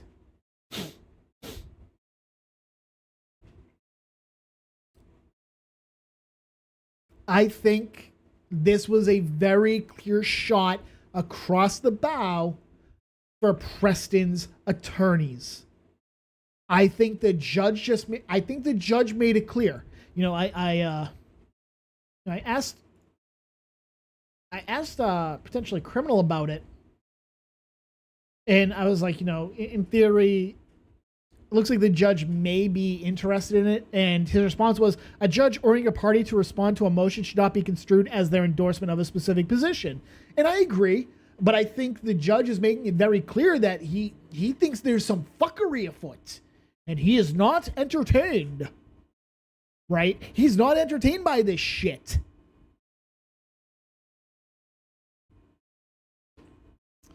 These are plaintiff's own documents, yet none of this information is evident in the plaintiff's first amended complaint. It is difficult to imagine how plaintiffs, in good faith, could so badly misjudge the effect defendants' comments had on them and their reputations. No triable issues remain. Plaintiffs utterly failed to disclose evidence during discovery. Again, remember, the initial discovery was provided April 18th, 2022, if memory serves, right? That was it. April 18th, 2022. They had up until April 7th, 2023, almost a full year, to add anything they wanted to ask for depositions of Dean, of Vicky, of EVS. They didn't. Why not? Again, I don't think they expected to go to trial. I think they expected Dean to come hat in hand and go, oh, please, Preston, let me out of it. Please, I'll do anything. Right? That's they were expecting. And Dean didn't. But they also put it on the back burner. And then it came to this. And then Dean's like, and Dean in June is like, hey guys, you fucked up. And they scrambled to fix stuff. And I want you to understand, they 100% scrambled to fix it after that letter was sent. We'll get to it in a second. Okay? We'll get to it in a second.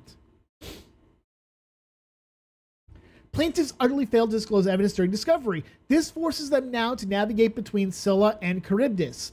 Scylla and Charybdis, in Greek lore, Scylla was a multi-headed monster, a giant multi-headed monster who sat on a rock in the middle of the Aegean, I think it is. And ships that would go by and pass close to Scylla would lose many sailors because Scylla's heads would come down and pluck sailors off the deck of the ship. While Charybdis was a whirlpool, it was anthropomorphized as a whirlpool, sitting a bit of a distance away from Scylla, but not too far. Scylla's heads could reach over most of the way to get to the boat, but Charybdis was a giant whirlpool, a giant maelstrom, and if you went to evade Scylla to save some of your sailors, Charybdis would eat the entire ship. It's essentially rock in a hard place. If you navigate near one, you damage yourself. And if you go to the other, you damage yourself more. So it essentially what Dean is saying is they have two really bad choices. This is impossible. If plaintiffs decide to stand pat, steering clear of charges of late disclosure of evidence, they will have no evidence to prove their case. The case must be dismissed. So basically, if they want to stand by what they have done, then they have nothing here. They have nothing. They have no evidence based on what they provided or didn't provide during discovery. Syndicate Chief, EVS is the big bad here. His countersuit might drain Preston's funds. Preston is trying to bully Dean, but EVS is winding up a punch to his side. Yeah, EVS is, I haven't been able to look into EVS's suit, but I do want to see if I can get a copy of the deposition from him. On the other hand, if plaintiffs steer in another direction, deciding to fill the many gaps in their evidence, they will have to serve on defendant all of the evidence between now and the trial. But this sort of sandbagging is specifically prohibited by the rules of civil procedure, in particular, Rule 26A, and the evidence would be inadmissible as a sanction for discovery abuse under Rule 37. So what he's saying is, all this evidence, if they try to get it to put it on me now, right? The trial is supposed to start September 11th, I believe. So we are just over, I think, 6 weeks away. If they hit him with the evidence now, they say, here's who we're bringing in. Here are our witnesses that we're going to bring in.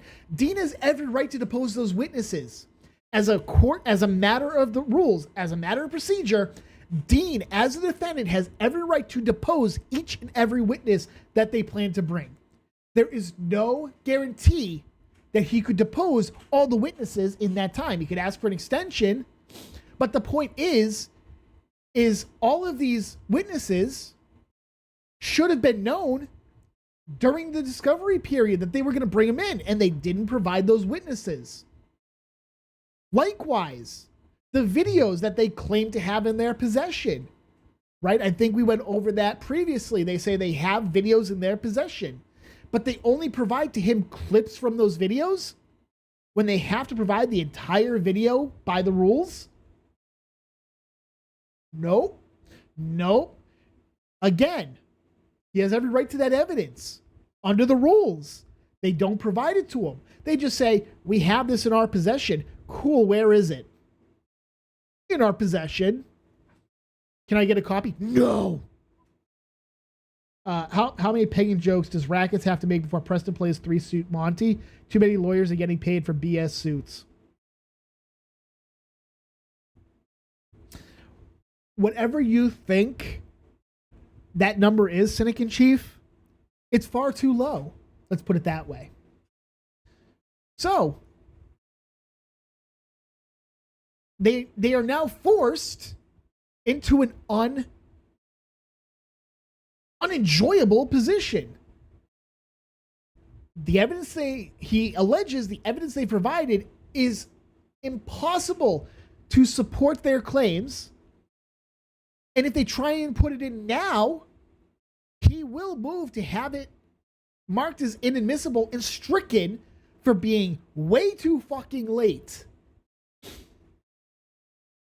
As matters now stand, plaintiffs lack the minimum evidence needed to prove their case. To maintain a defamation cause of action, the plaintiff must prove that the defendant published a statement that was defamatory concerning the plaintiff while acting with either actual malice, if the plaintiff was a public official or public figure, or negligence, if the plaintiff was a private individual regarding the truth of the statement. I just wanted to check something. Do I have it? Yeah, I do. Okay, so I just want to check something.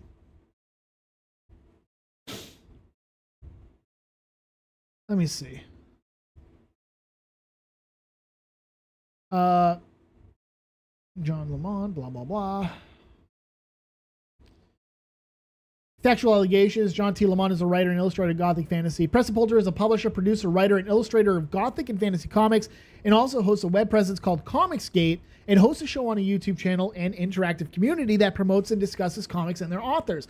I would argue Preston, through this, right, through this entire thing, actually makes the argument that he's a limited purpose public figure for the purposes of this.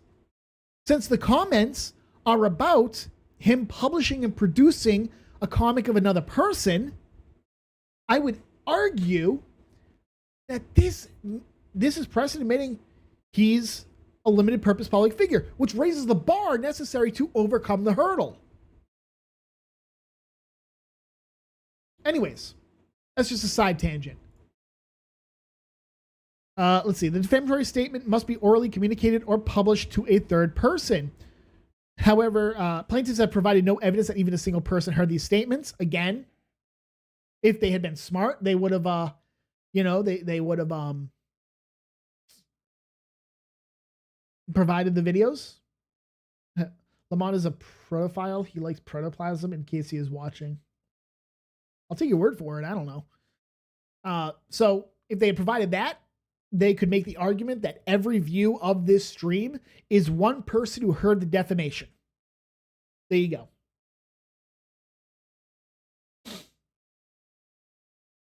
As pointed out previously, both plaintiffs had better sales after the alleged defamation than before. Clearly, the alleged statements had little or no effect on plaintiffs' customers. The counter to that is maybe they did make more, but we're alleging that they also lost money because they would have made far more than what they actually made. So yeah, maybe they made $2,000 more, 21 in 2022 over 2021, but they would have made so much more if not for your statements. That's the counter.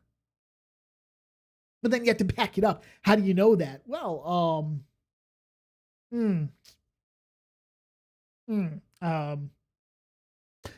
God told me in a dream.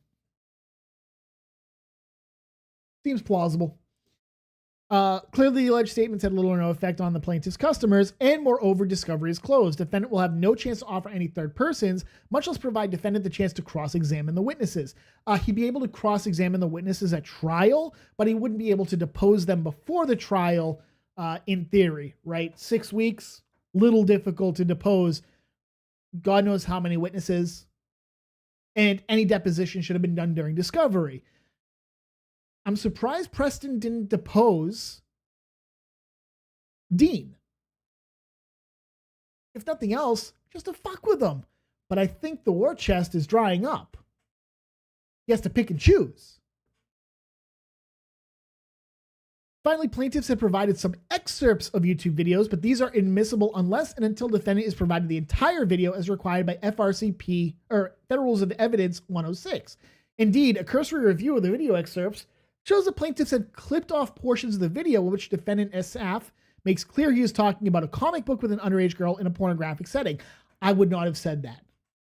I wouldn't have said that only because I would have said, indeed, a cursory review of the video excerpt shows the plaintiffs have selectively edited it and left it at that.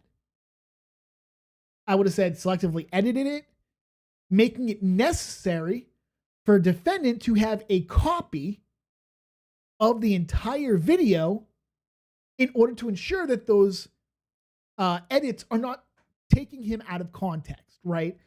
To see if there's something else in those videos that defendant can use to defend himself, to provide context. I would have said that. I wouldn't have said, though, yeah, I've seen it, and yeah, they edited it, and they didn't put what I said previously or after. I wouldn't have said that. That's me. Might not make a difference. Personally, I don't know. It might not make a difference, but I still would not have put that in. When opinion is accompanied by an underlying non-defamatory factual basis, a defamation action premised upon that opinion will fail, no matter how unjustified, unreasonable, or derogatory the opinion might be. This is so because readers or viewers can interpret the factual statements and decide for themselves whether the opinion was justified. As the Fourth Circuit noted, because the bases for the conclusion are fully disclosed, no reasonable reader would consider the term anything but the opinion of the author drawn from the circumstances related. Conclusion: because the plaintiffs have not reached the jurisdictional amount in controversy, defendant requests the court dismiss the case because it lacks subject matter jurisdiction. In the alternative, because there is no admissible evidence, defendant requests the court dismiss this case because there remains no triable issues of fact going forward. Finally, defendant requests leave to file a motion for Rule 11 sanctions based on plaintiff and plaintiff's counsel behavior during this litigation. So that's a shot across the bow of Preston and his attorneys by Dean saying, if this is granted, I request leave to file for sanctions against them. What will those sanctions be? Well, normally it's usually things such as lost revenue. So he could go for that. He has to prove that, he would have to show that he had to take time off. He has to appear in person in Texas in a couple of weeks. He could be comped anything he spends there that's related to the case, food, lodging, airfare, car rental, etc. But he doesn't have any, you could make the argument the time he has to spend in order to research things, right? If he has a subscription to Westlaw because of this, or a subscription to Pacer or something like that, yeah, you could then, you bring that up. But he doesn't have an attorney, so he's not going to get attorney's fees. And the court may impose its own sanctions, right? Because it does look like there's some fuckery going on, and courts don't like that. All right, so the certificate of service, served on counsel of record for plaintiffs. And then proposed order, the court having reviewed the motion to dismiss, docket number, blah, blah, blah, and the associated memoranda hereby grants the motion of defendant Ali Asif to dismiss this lawsuit because the court lacks subject matter jurisdiction, and dismiss this lawsuit because there is, that should be and or, dismiss the lawsuit because there is left no triable issue. That should be like, there is no triable issue left after the pretrial conference. Declaration of Ali Asif. I, Ali Asif, declare as follows. I am a defendant in this lawsuit, and I'm knowledgeable about all exhibits prepared for this motion. I would really hope you are, because, again, you're the defendant. You're the one who put this together. I'm just saying, I really hope you have you're knowledgeable about it. The following exhibits are true and correct copies of the public record and documents exchanged between the parties to this lawsuit. Exhibit 1 is a true and correct copy of the Rule 11 letter sent to plaintiffs on June 20th. Exhibit 2 is a true and correct copy of plaintiffs' Rule 26 initial disclosures. Exhibit 3 is a true and correct copy of plaintiffs' supplemental Rule 26 initial disclosures. I'm still annoyed by this. That should be a lowercase I. Exhibit 4 is a true and correct copy of defendant Ali Asif. Yes, he misspelled his own fucking name. Response to plaintiff's supplemental Rule 26 initial disclosures. Again, should not be a capital.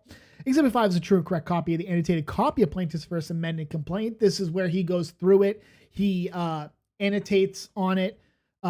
It's basically truncated to get to the specific points that are being made in paragraphs and sections. And then he's annotating like notes like, where's the evidence for this? You don't provide anything here. What the fuck does this even mean? How much drugs did you take when you were, how hard was your ex-wife pegging you when you were tapping away on your computer at this? Stuff like that, okay? That's basically what that is. Exhibit 6 is a true and correct copy of plaintiff Poulter's crowdfunding campaigns.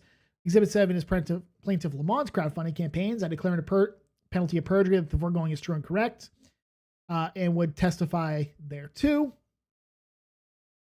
And just so we know, I tried to edit stuff in here, and the edits did not stay, so again, I'm doxing Vicky, not that it matters. This is all public record shit. I literally downloaded it off Pacer. For email only, dear Mr. Master. By the way, take note of this. June 20th, 2023. This is when he sent the Rule 11 letter. And remember that was it this? It was this. This was this was submitted in the supplemental disclosures. And the date on this is the 29th of June, 9 days afterwards. So I don't even know what this is supposed to show. I don't know what this is supposed to show. It doesn't show anything. Okay. Dear Mr. Maston, for the reasons below, you have failed in your duties and obligations under Federal Rules of Civil Procedure, Rule 11. You must withdraw the first amended complaint and move to dismiss this action in 21 days. If you do not, I will file my own motion for lack of subject matter jurisdiction and ask for Rule 11 sanctions. Again, they're now between a rock and a hard place. The statute of limitations on defamation in Texas and California have now elapsed. You don't get an extension just because you filed a lawsuit and it got dismissed. You don't get an extension. You are now, right now, right, because of how slow the wheels of justice turn, you are now, right now, past the statute of limitations. They can't refile. So Dean saying you must withdraw the first amended complaint is basically saying you have to dismiss this with prejudice now. So they have two options. They withdraw it, the case is dismissed, and Preston gets nothing. Good day, sir. Well, that's not going to make Preston happy. And I guarantee you at that point, he wouldn't give his attorneys anything. Again, Ethan Van Sciver got out of the Texas lawsuit, and allegedly that's why he refused to pay some of the money he owed to his first attorneys, claiming that they did not do their job. Okay? He claims that they did not do their job, and as such, he should not have to pay. You think this is the last guy? He's the last guy involved in this in Texas. Dean is the last defendant in Texas. Vicky's gone. Vicky is fucking gone. Okay? She's gone from this shit. Dean is the only one left. Dean is the only one they can hope to get money out of. And Preston needs it for New Jersey. He needs it for New Jersey.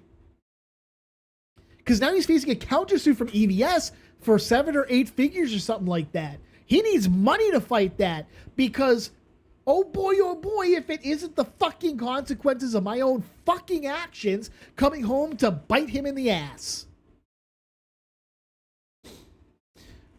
So, you either do that or risk sanctions, right? Dean has said he's requesting leave to file for sanctions. Doesn't mean he'll get them. But I think what we'll end up seeing is, I think the judge, because this will go before oral arguments, I think there will be some arguments. I think the judge has given us an indication of where things are going to go. I think the judge, in expediting the responses and not, setting new dates for the pretrial conference and the trial, I think the judge has kind of given an indication of where things are going to go. I mean, it's expedited significantly.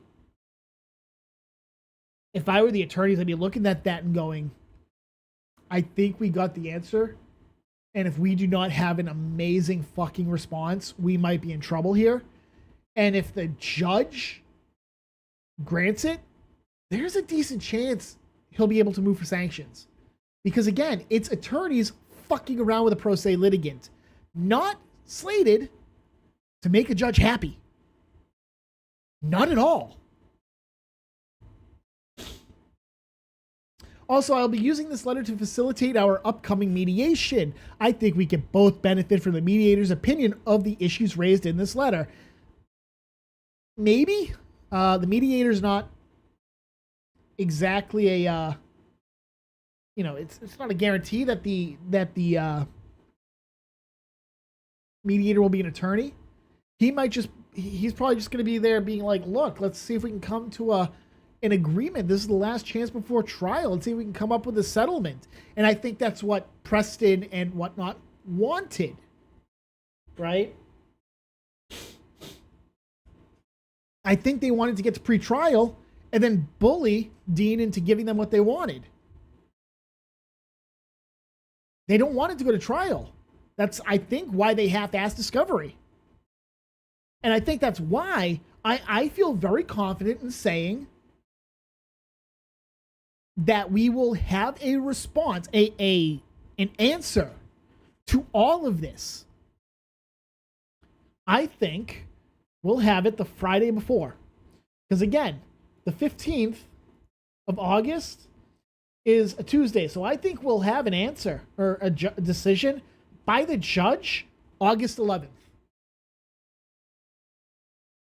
Because the judge might not want Dean to have to spend any more money if he's decided that this is bullshit by the plaintiff. There's a good chance I think we'll see something August 11th. A ruling on this. Briefly, you failed to conduct an adequate pre-filing investigation that would have shown, 1, your factual allegations lack evidentiary support, 2, your damages claims lack evidentiary support, and 3, even if initially plausible, they lack evidentiary support after a reasonable opportunity for further investigation or discovery. So what he's saying is your factual allegations lack evidence because you didn't give me any. You didn't show me you had any evidence. You showed me clips. That's not evidence, right? That's not evidence. You have to show the entire video. You have to provide it to me. You didn't. You provided clips. Guess what? That's not evidence. Sorry. The damages claims lack evidentiary support. He's saying you provide nothing to defend your claim of the damages that you put in your amended complaint. And 3, you had plenty of time to look into it to make sure that you had evidentiary support for it. And you didn't. As you know, Rule 11 of the FRCP and Rule 11.2c states representation to the court by presenting to the court a pleading, written motion, or other paper, whether by signing, filing, submitting, or later advocating it, right? Advocating it, which is what his current attorneys have done. They may not have drafted it, but they advocated it. An attorney or unrepresented party certifies that to the best of the person's knowledge, information, and belief, formed after an inquiry reasonable under the circumstances, it is not being presented for any improper purpose, such as to harass, cause unnecessary delay, or needlessly increase the cost of litigation. The claims, defenses, and other legal contentions are warranted by existing law or by a non-frivolous argument for extending, modifying, or reversing existing law or for establishing new law. And 3, the factual contentions have evidentiary support or, if specifically so identified, will likely have evidentiary support after a reasonable opportunity for further investigation. So you can make the argument, in your initial pleading, these are the damages that are being alleged. Now you have discovery. You had a year. You had over a year, but you had a year for discovery. You had a year to actually look into this, to gather evidence to give to me. You didn't. You didn't provide a fucking thing. Oops. And now you haven't provided anything.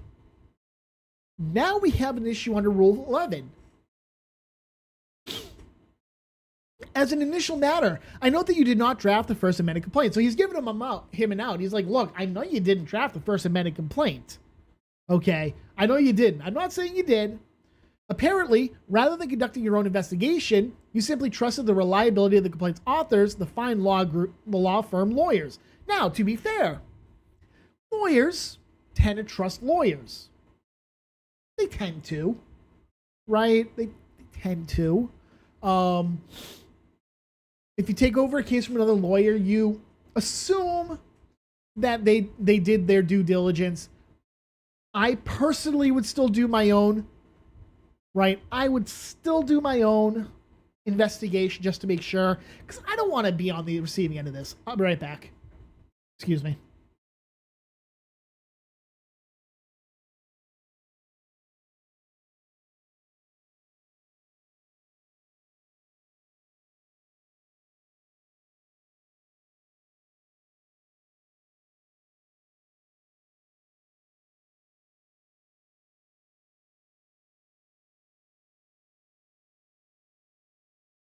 Okay, I thought I heard hissing, and I was like, please don't be fighting. All right, so anyways, I would still do my own investigation to make sure that I'm not caught flat-footed. That's how I am. I don't like half-assing stuff, and I don't want to be sitting here going, guys, now we're in trouble. But Rule 11 imposes a duty not only on those presenting a paper, but also on those later advocating it, which you did because you cite to it multiple times. Right? It's the operative pleading. You rely on it for many of the motions that you put before the court. Okay, cool. Moving on, the court established on April 7th, 2023 deadline for the completion of discovery. No evidentiary proof of any of the claims made in plaintiff's amended complaint have been afforded to defendant Asif. If plaintiffs have any such evidence, then they are in violation of the rule, the standing order which requires disclosure of a copy or a description by category and location of all documents, electronically stored information, and tangible things that the disclosing party has in its possession, custody, or control, and may use to support its claims or defenses, unless the use would be solely for impeachment. So, we'll get to that in a second. Plaintiffs have failed to demonstrate their claims of defamation, slander per se, and cyber libel against Defendant Asif, we're not going to go over this because we already did. So 1, no published statements by Defendant Asif have been provided. Plaintiff stated in Plaintiff's Rule 26 initial disclosures on April 18th that they had in their possession the following. Various videos posted on YouTube and published on at least the following dates. February 18th and May 2nd, Defendant Asif's channel. March 1st and April 25th, 2021, Kundert's channel. March 1st and 2nd, 2021, K-Log's channel. April 8th, 2021, Big Daddy's channel. And June 6th, 2021, Spectre Report. That's not me. I'm the Spectre Report. And if Spectre Report is subpoenaed, maybe he'll show up. I don't know, but I'm not Spectre Report, so whatever. In all seriousness, apparently this has to do with me reading over the motion to dismiss, where I say, yes, I did help him format it. Never denied that. But apparently that's evidence of something? I don't know. Also, I would like a copy of it if you really do have it in your possession, because, it's gone when I repurposed the channel, late last year? Mid last year, late last year, somewhere around there. Okay. So they claim to have in their possession these, right? But you have to give a copy or a description by category and location. Saying it's in our possession is not enough. Where in your possession is it? Also, defendants' Twitter and other social media feeds, plaintiffs' various comic books and campaigns. So they're citing to the public campaigns. FRCP states that a party must, without awaiting a discovery request, provide discovery to the opposing party. Not one video clip, video title, video description, transcript, quote, screenshot, or information about plaintiffs' various comic books and campaigns has been provided. So they only said they have it, but they didn't provide a copy of it. No copies were furnished. Initial disclosure, you could say this, but you have to provide copies. Let's see. Discovery has ended. Either plaintiffs are in violation or there never was anything provided. Plaintiffs are in violation of Rule 11. No evidence of defamatory statements have been provided. He just cites the exact same thing. No evidence of negligence or malice has been provided. Plaintiff stated in Plaintiff's Rule 26 initial disclosures. Submitted to defendant. Again, it's the exact same stuff. He just cites that. Defamatory goes over what a defamatory statement must be. No damages have been established by the plaintiffs. Requires disclosure of a computation of each category of damages claimed by the disclosing party, who must also make available for inspection and copying, as under Rule 34, the documents or other evidentiary material, unless privileged or protected from disclosure, on which each computation is based, including materials bearing on the nature and extent of the injury suffered. Plaintiff stated in their initial disclosure, he goes over this. Question is, did Dean ask for copies? That could be a question that could be something that's raised. I don't know. I have no evidence that he did. That's probably something they're going to say. You didn't ask for a copy. Well, I still have a right to see it. And, you have to disclose it. You have to.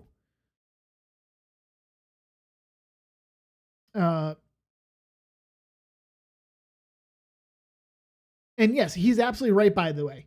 Okay, he's absolutely right. And I want to say this. They don't provide the titles of anything. They just say various videos. That's not going to hold up to scrutiny. Various videos? What are the names of the videos? Where are they located? Why weren't they provided? Why didn't you at least provide the title? You might have had something at that point. Be like, oh, you want copies? That's fine. We'll get you the copies. We will get you the copies. Okay? But you had the titles. You didn't do it. Oops. Let's see. Plaintiffs are in violation of blah, blah, blah. Plaintiffs are in violation. On May 25th, 2022, the court ordered plaintiffs to file an amended complaint due to insufficiency. We've gone over that. And now here's where he actually kind of goes at them for not looking into this. Throughout the final amended complaint, plaintiff Poulter is referred to as the owner of Comicsgate. Poulter is described as a writer and illustrator, but his primary profession is as the owner of Comicsgate. According to the complaint, on April 25th, 2021, defendant Ethan Van Sciver joined Ali Dean Asif and Vikkiverse on the DA Talks YouTube channel and stated they wanted to obtain the Comicsgate trademark, and that Ethan Van Sciver and Preston Poulter have a previous issue over the Comicsgate trademark that Ethan Van Sciver claims is no longer of interest to him. But he made statements on the DA Talks YouTube channel that he would do whatever he had to do to interfere with Mr. Poulter's comic business. Counsel for the plaintiffs also failed to make a reasonable inquiry of plaintiff Poulter's claims regarding the Comicsgate trademark. Ethan Van Sciver had no need to obtain the trademark. When plaintiff's original complaint excuse me. When plaintiff's original complaint and final First Amendment complaint were filed, Ethan Van Sciver was already the registered owner of the Comicsgate trademark. Plaintiff Poulter has never owned the Comicsgate trademark. He filed an application with the United States Patent and Trademark Office for the mark on April 15, 2020. On July 6, 2020, Plaintiff Poulter's application was suspended because of a likelihood of a confusion with the registered marks already on file with the United States Patent and Trademark Office. On October 1st, 2020, Poulter filed with the USPTO Trademark Trial and Appeal Board for cancellation of the Comicsgate trademark owned by Antonio Malpica. Antonio Malpica assigned the Comicsgate trademark to Ethan Van Sciver on April 14th, 2021. On April 15th, 2021, Ethan Van Sciver filed a motion to join the litigation initiated by Plaintiff Poulter. Trademark registrations are in the public record, and their content can be accurately and readily determined from sources whose accuracy cannot reasonably be questioned. Federal Rules of Evidence 201. And should this litigation continue, I am free to use this evidence for impeachment purposes. So basically, if he takes a stand, if Preston takes a stand, I have every right to impeach his credibility, period, end of discussion, using this, because it's from a public and uncontrovertible, right, source. It's the government itself. It's a court. Courts are going to be like, oh, okay, yeah, you're good to go with that. Mr. Van Sciver entered into litigation with Poulter over his registered mark is not indicative that the mark, quote, is no longer of interest, end quote, to him. Describing this ongoing litigation as a previous issue over the Comicsgate trademark is disingenuous at best and an outright lie at worst. For all the above reasons, you must withdraw your complaint or I will proceed as stated above. Exhibit 2 is the initial disclosures they sent. And I apologize, but people's addresses are in here. However, when I streamed about this yesterday, Vicky was like, fuck it, I don't care. So various videos posted, blah, blah, blah. Defense Twitter, blah, blah, blah. Again, all of this, he already went over this. Plaintiffs are not aware of any responsive documents for whatnot. Copying or other evidentiary material unless privileged or protected, including materials bearing on the nature and extent of the injury. A copy or a description by category and location of all documents, electronically stored information, and tangible things that the disclosing party has in its possession, custody, or control. So they say in our possession. Yeah, well, this says in possession, but where exactly is it located? And where's my copy? Bitch. All right, so Exhibit 3. Oh, hey, it was. I just forgot to do it up here. Oops. All right, so I see how I'm the asshole now. Anyways, plaintiff's rule, blah, blah, blah. So here they did this, and then they added other witnesses, right? They put other witnesses here. Okay, I don't believe that was up here. Yeah, they don't put other witnesses, but they have custodian records. And by the way, KiwiFarms.net is now a custodian of records. Unfortunately, KiwiFarms.net no longer exists. Oopsie doopsie poopsie. So there you go. Twitter Inc., custodian of records, Kickstarter, YouTube. There you go. But Kiwi Farms kind of ironic that they're going to claim it's a custodian of records, but they want to, again, where is it? Where the fuck is it? De-index people being able to see it. So a little funny, a little ironic. I'm not going to lie to you. Anyways, we go down here and they add 3 witnesses on July 10th. And the response obviously is no, bitch. They ain't coming in now. And this one doesn't even fucking... This one, what does it prove? What does that prove? I don't know. Again, all that, various videos. Plaintiff's various conquest campaigns. Deposition of Victoria Kundert and John T. Lamont and Preston Poulter v. Ethan Van Sciver. You know what? Now I want to... Court of Justice. Burlington County. Shit, yeah. If I just looked, I would have found it. Okay. Burlington County General Court of Justice case. Look up. Come on. I'm doing this now. I don't give a fuck. Record search.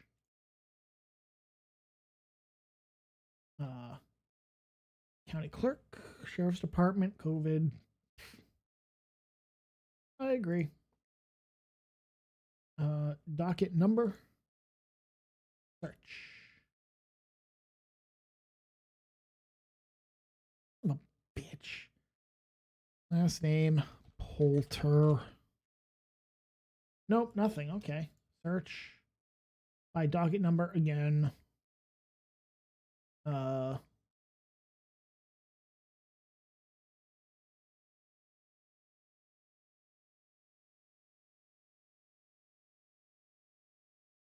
Van Sciver. There we go. Okay, let's see. Herbert. There's no Ethan Van Sciver. Fuck. Hold on. Hold on. Nope, there's no Ethan Van Sciver.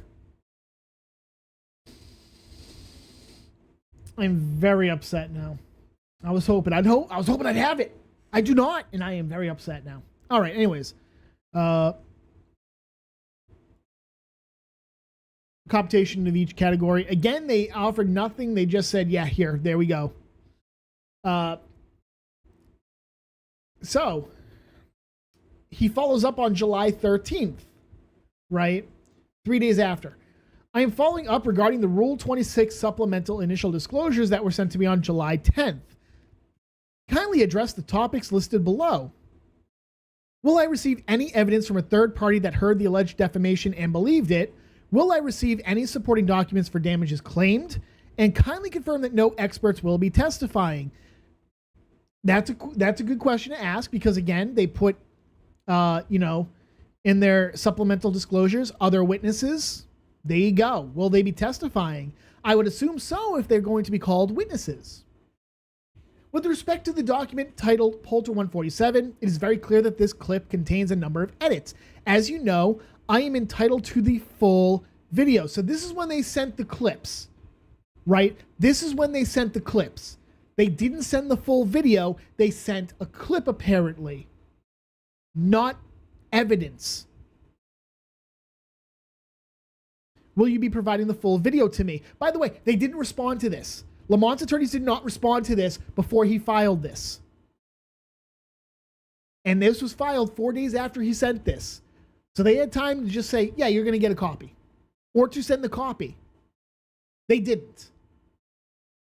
Oops. Now it's before the court. And now if they go, yeah, he's going to get a copy, why didn't you send it to him originally? With respect to the document titled Poulter 148, it's a 30-second clip. Will you be providing the full video to me? Document 149, it's a minute clip containing a number of edits. Will you be providing the full video to me? With respect to the document titled Poulter 150, I assume the relevance is the fact that someone shouts pedophile Lamont. Have you identified the individual? Doesn't the person shouting that have to testify? If not, isn't it considered hearsay? Yeah. Because we don't even know if it's Preston himself screaming it.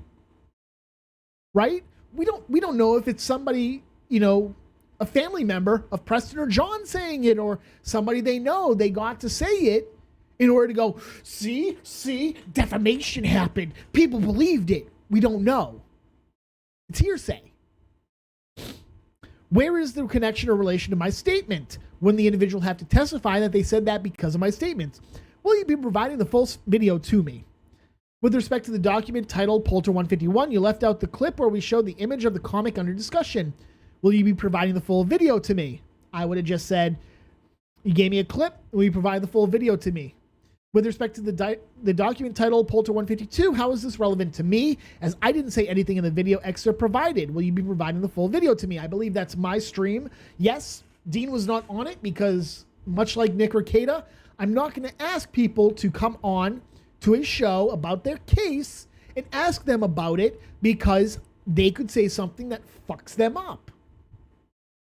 As mentioned above, and as I am sure you are aware, if a party introduces all or part of a writing or recorded statement, an adverse party may require the introduction at that time of any other part or any other writing or recorded statement that in fairness ought to be considered at the same time pursuant to the full Federal Rules of Evidence 106.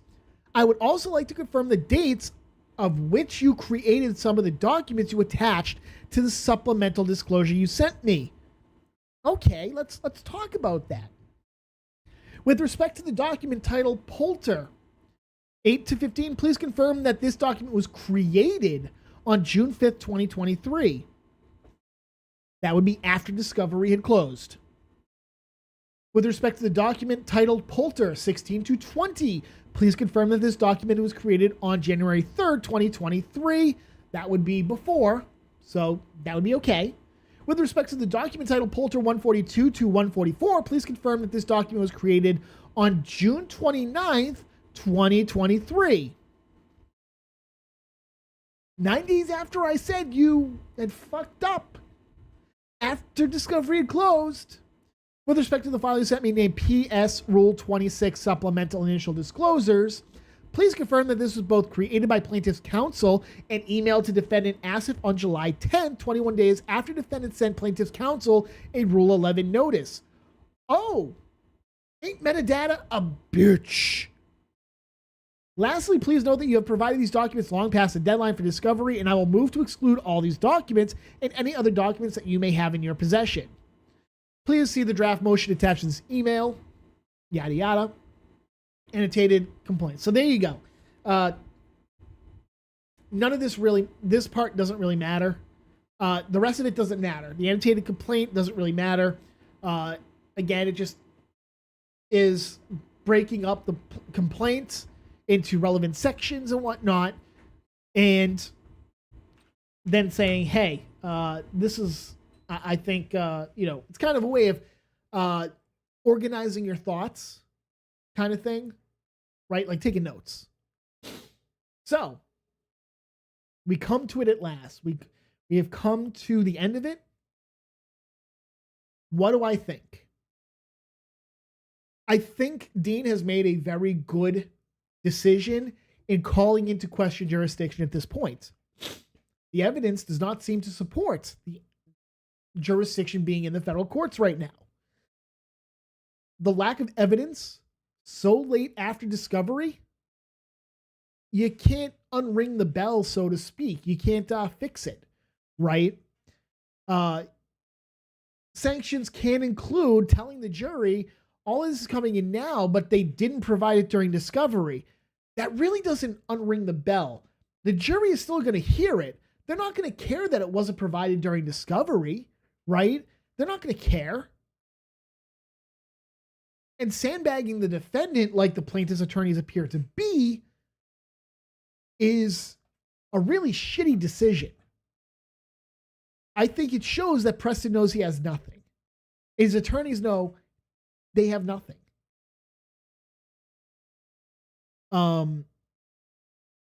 As for dismissal, I think I'm going to give better than 50%. I would say maybe 60-65% chance that that the judge agrees that there's a lack of jurisdiction.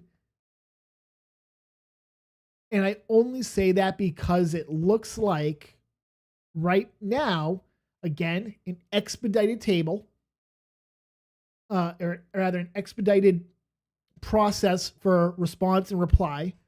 I think the judge, unless Preston's lawyers can make a really good case as to why what they did is not something, does not,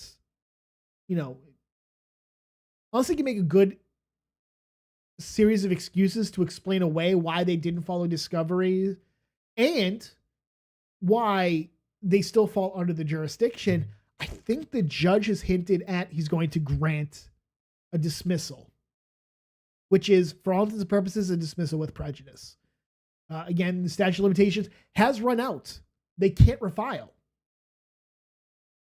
I do think that the judge is going to be a little upset that Dean is filing this so long after the May 8th, 2023 deadline for such a motion.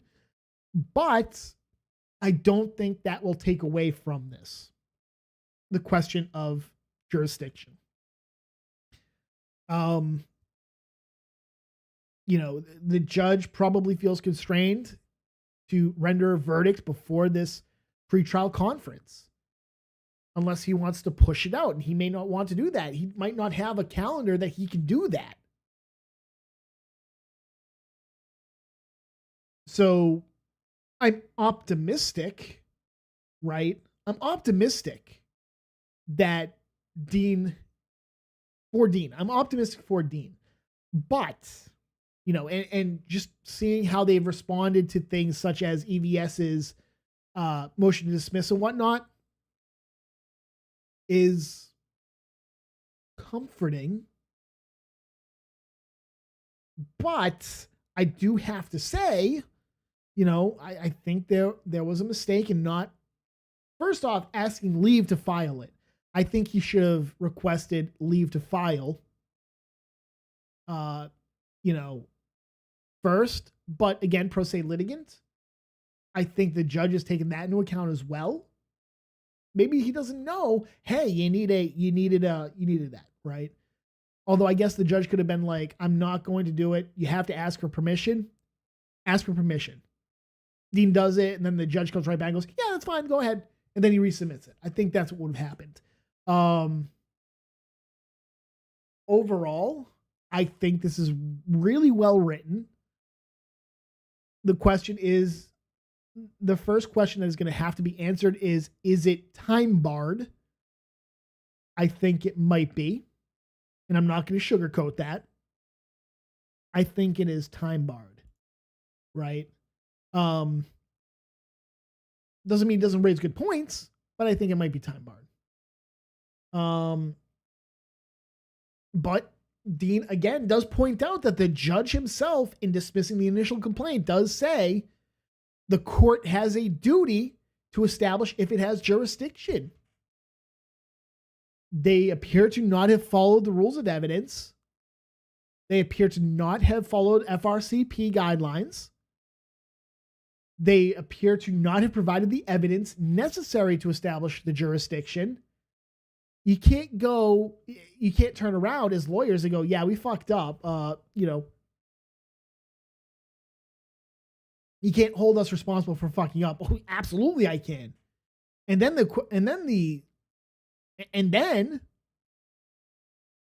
judge is going to go, why'd you fuck up? And the judge is probably going to wonder if it's because he's pro se and he's not going to know better. I think that's going to happen.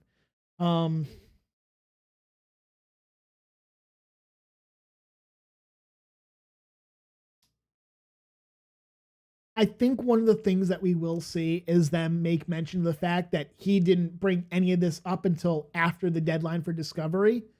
And certainly didn't bring it up.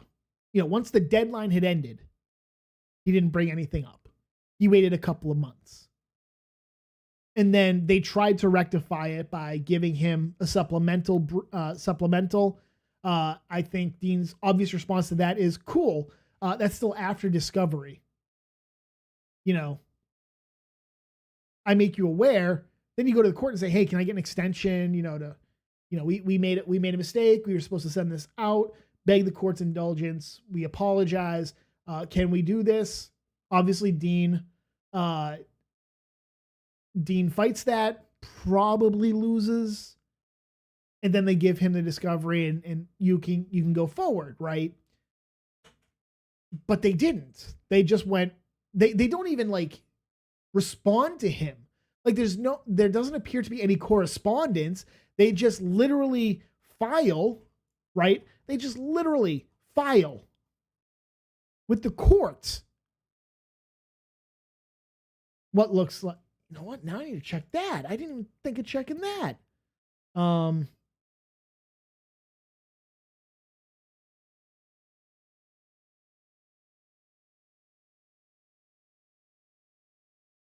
That was done on the 10th. Oh, they didn't even file it with the court. Okay. It's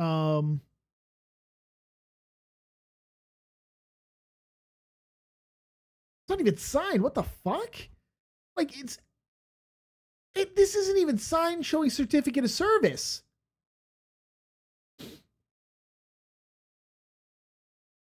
What the fuck? I didn't even see that. So this is made to look like, right? This is made to look like it was filed. Let me just go up on the docket. I want to see something. Initial. 419, 519, 412, 412. Okay, the initial isn't on here either.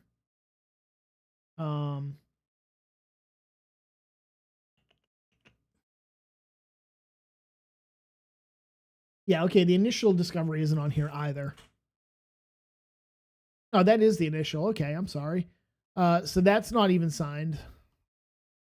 And then this, I'm assuming, isn't signed. Oh, it was signed. Okay. All parties, including those listed below, on July 10th. So it does look like it's just not on the docket. Okay. Which I guess makes sense. It's discovery.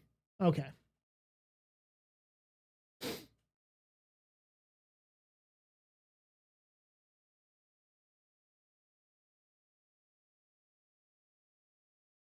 I'm just reading over something. Defendant is ordered to file with the court by July 21st. Confirmation that he received this order. He will be physically present at the date, time, and location outlined above. So okay. He already sent the confirmation on the 15th. Okay, and then he filed this. Okay, yeah. It certainly looks like they're playing fast and loose with the rules now. Okay, so I think that there are going to be some questions that will be asked. And I think the judge is kind of erring towards Dean with the expedited thing. But again, I'm rehashing everything I've said. So Wednesday, we should have the response from Preston. And Wednesday, I will have it up. I will bring it up. I will stream. If it has to be Thursday morning, 2:00 in the morning, my time, I will fucking do it. I don't care. I will fucking do it. But I think it'll be up on Pacer by close of business. So I should be able to stream at a reasonable time. So thank you for tuning in, guys. I hope you enjoyed this second rundown of this motion to dismiss. I am cautiously optimistic. I think Dean has a decent call. I think Dean has a decent case to be made here. It'll be interesting to see how Preston's attorneys respond to it. The funniest thing is if they don't respond to it, that would be the fucking funniest thing at that point, because that would be them going, go fuck yourself. It would actually be really funny if they just said, Your Honor, we're going to a pretrial conference anyways in a couple of weeks. We can just hash this all out there. That would be pretty funny too. But yeah, that's going to be it for this one, guys. So thank you for tuning in. I hope you enjoyed it. I hope I brought some entertainment to this. It's a legal paper, so it's boring. I am Spectre, and thank you for watching.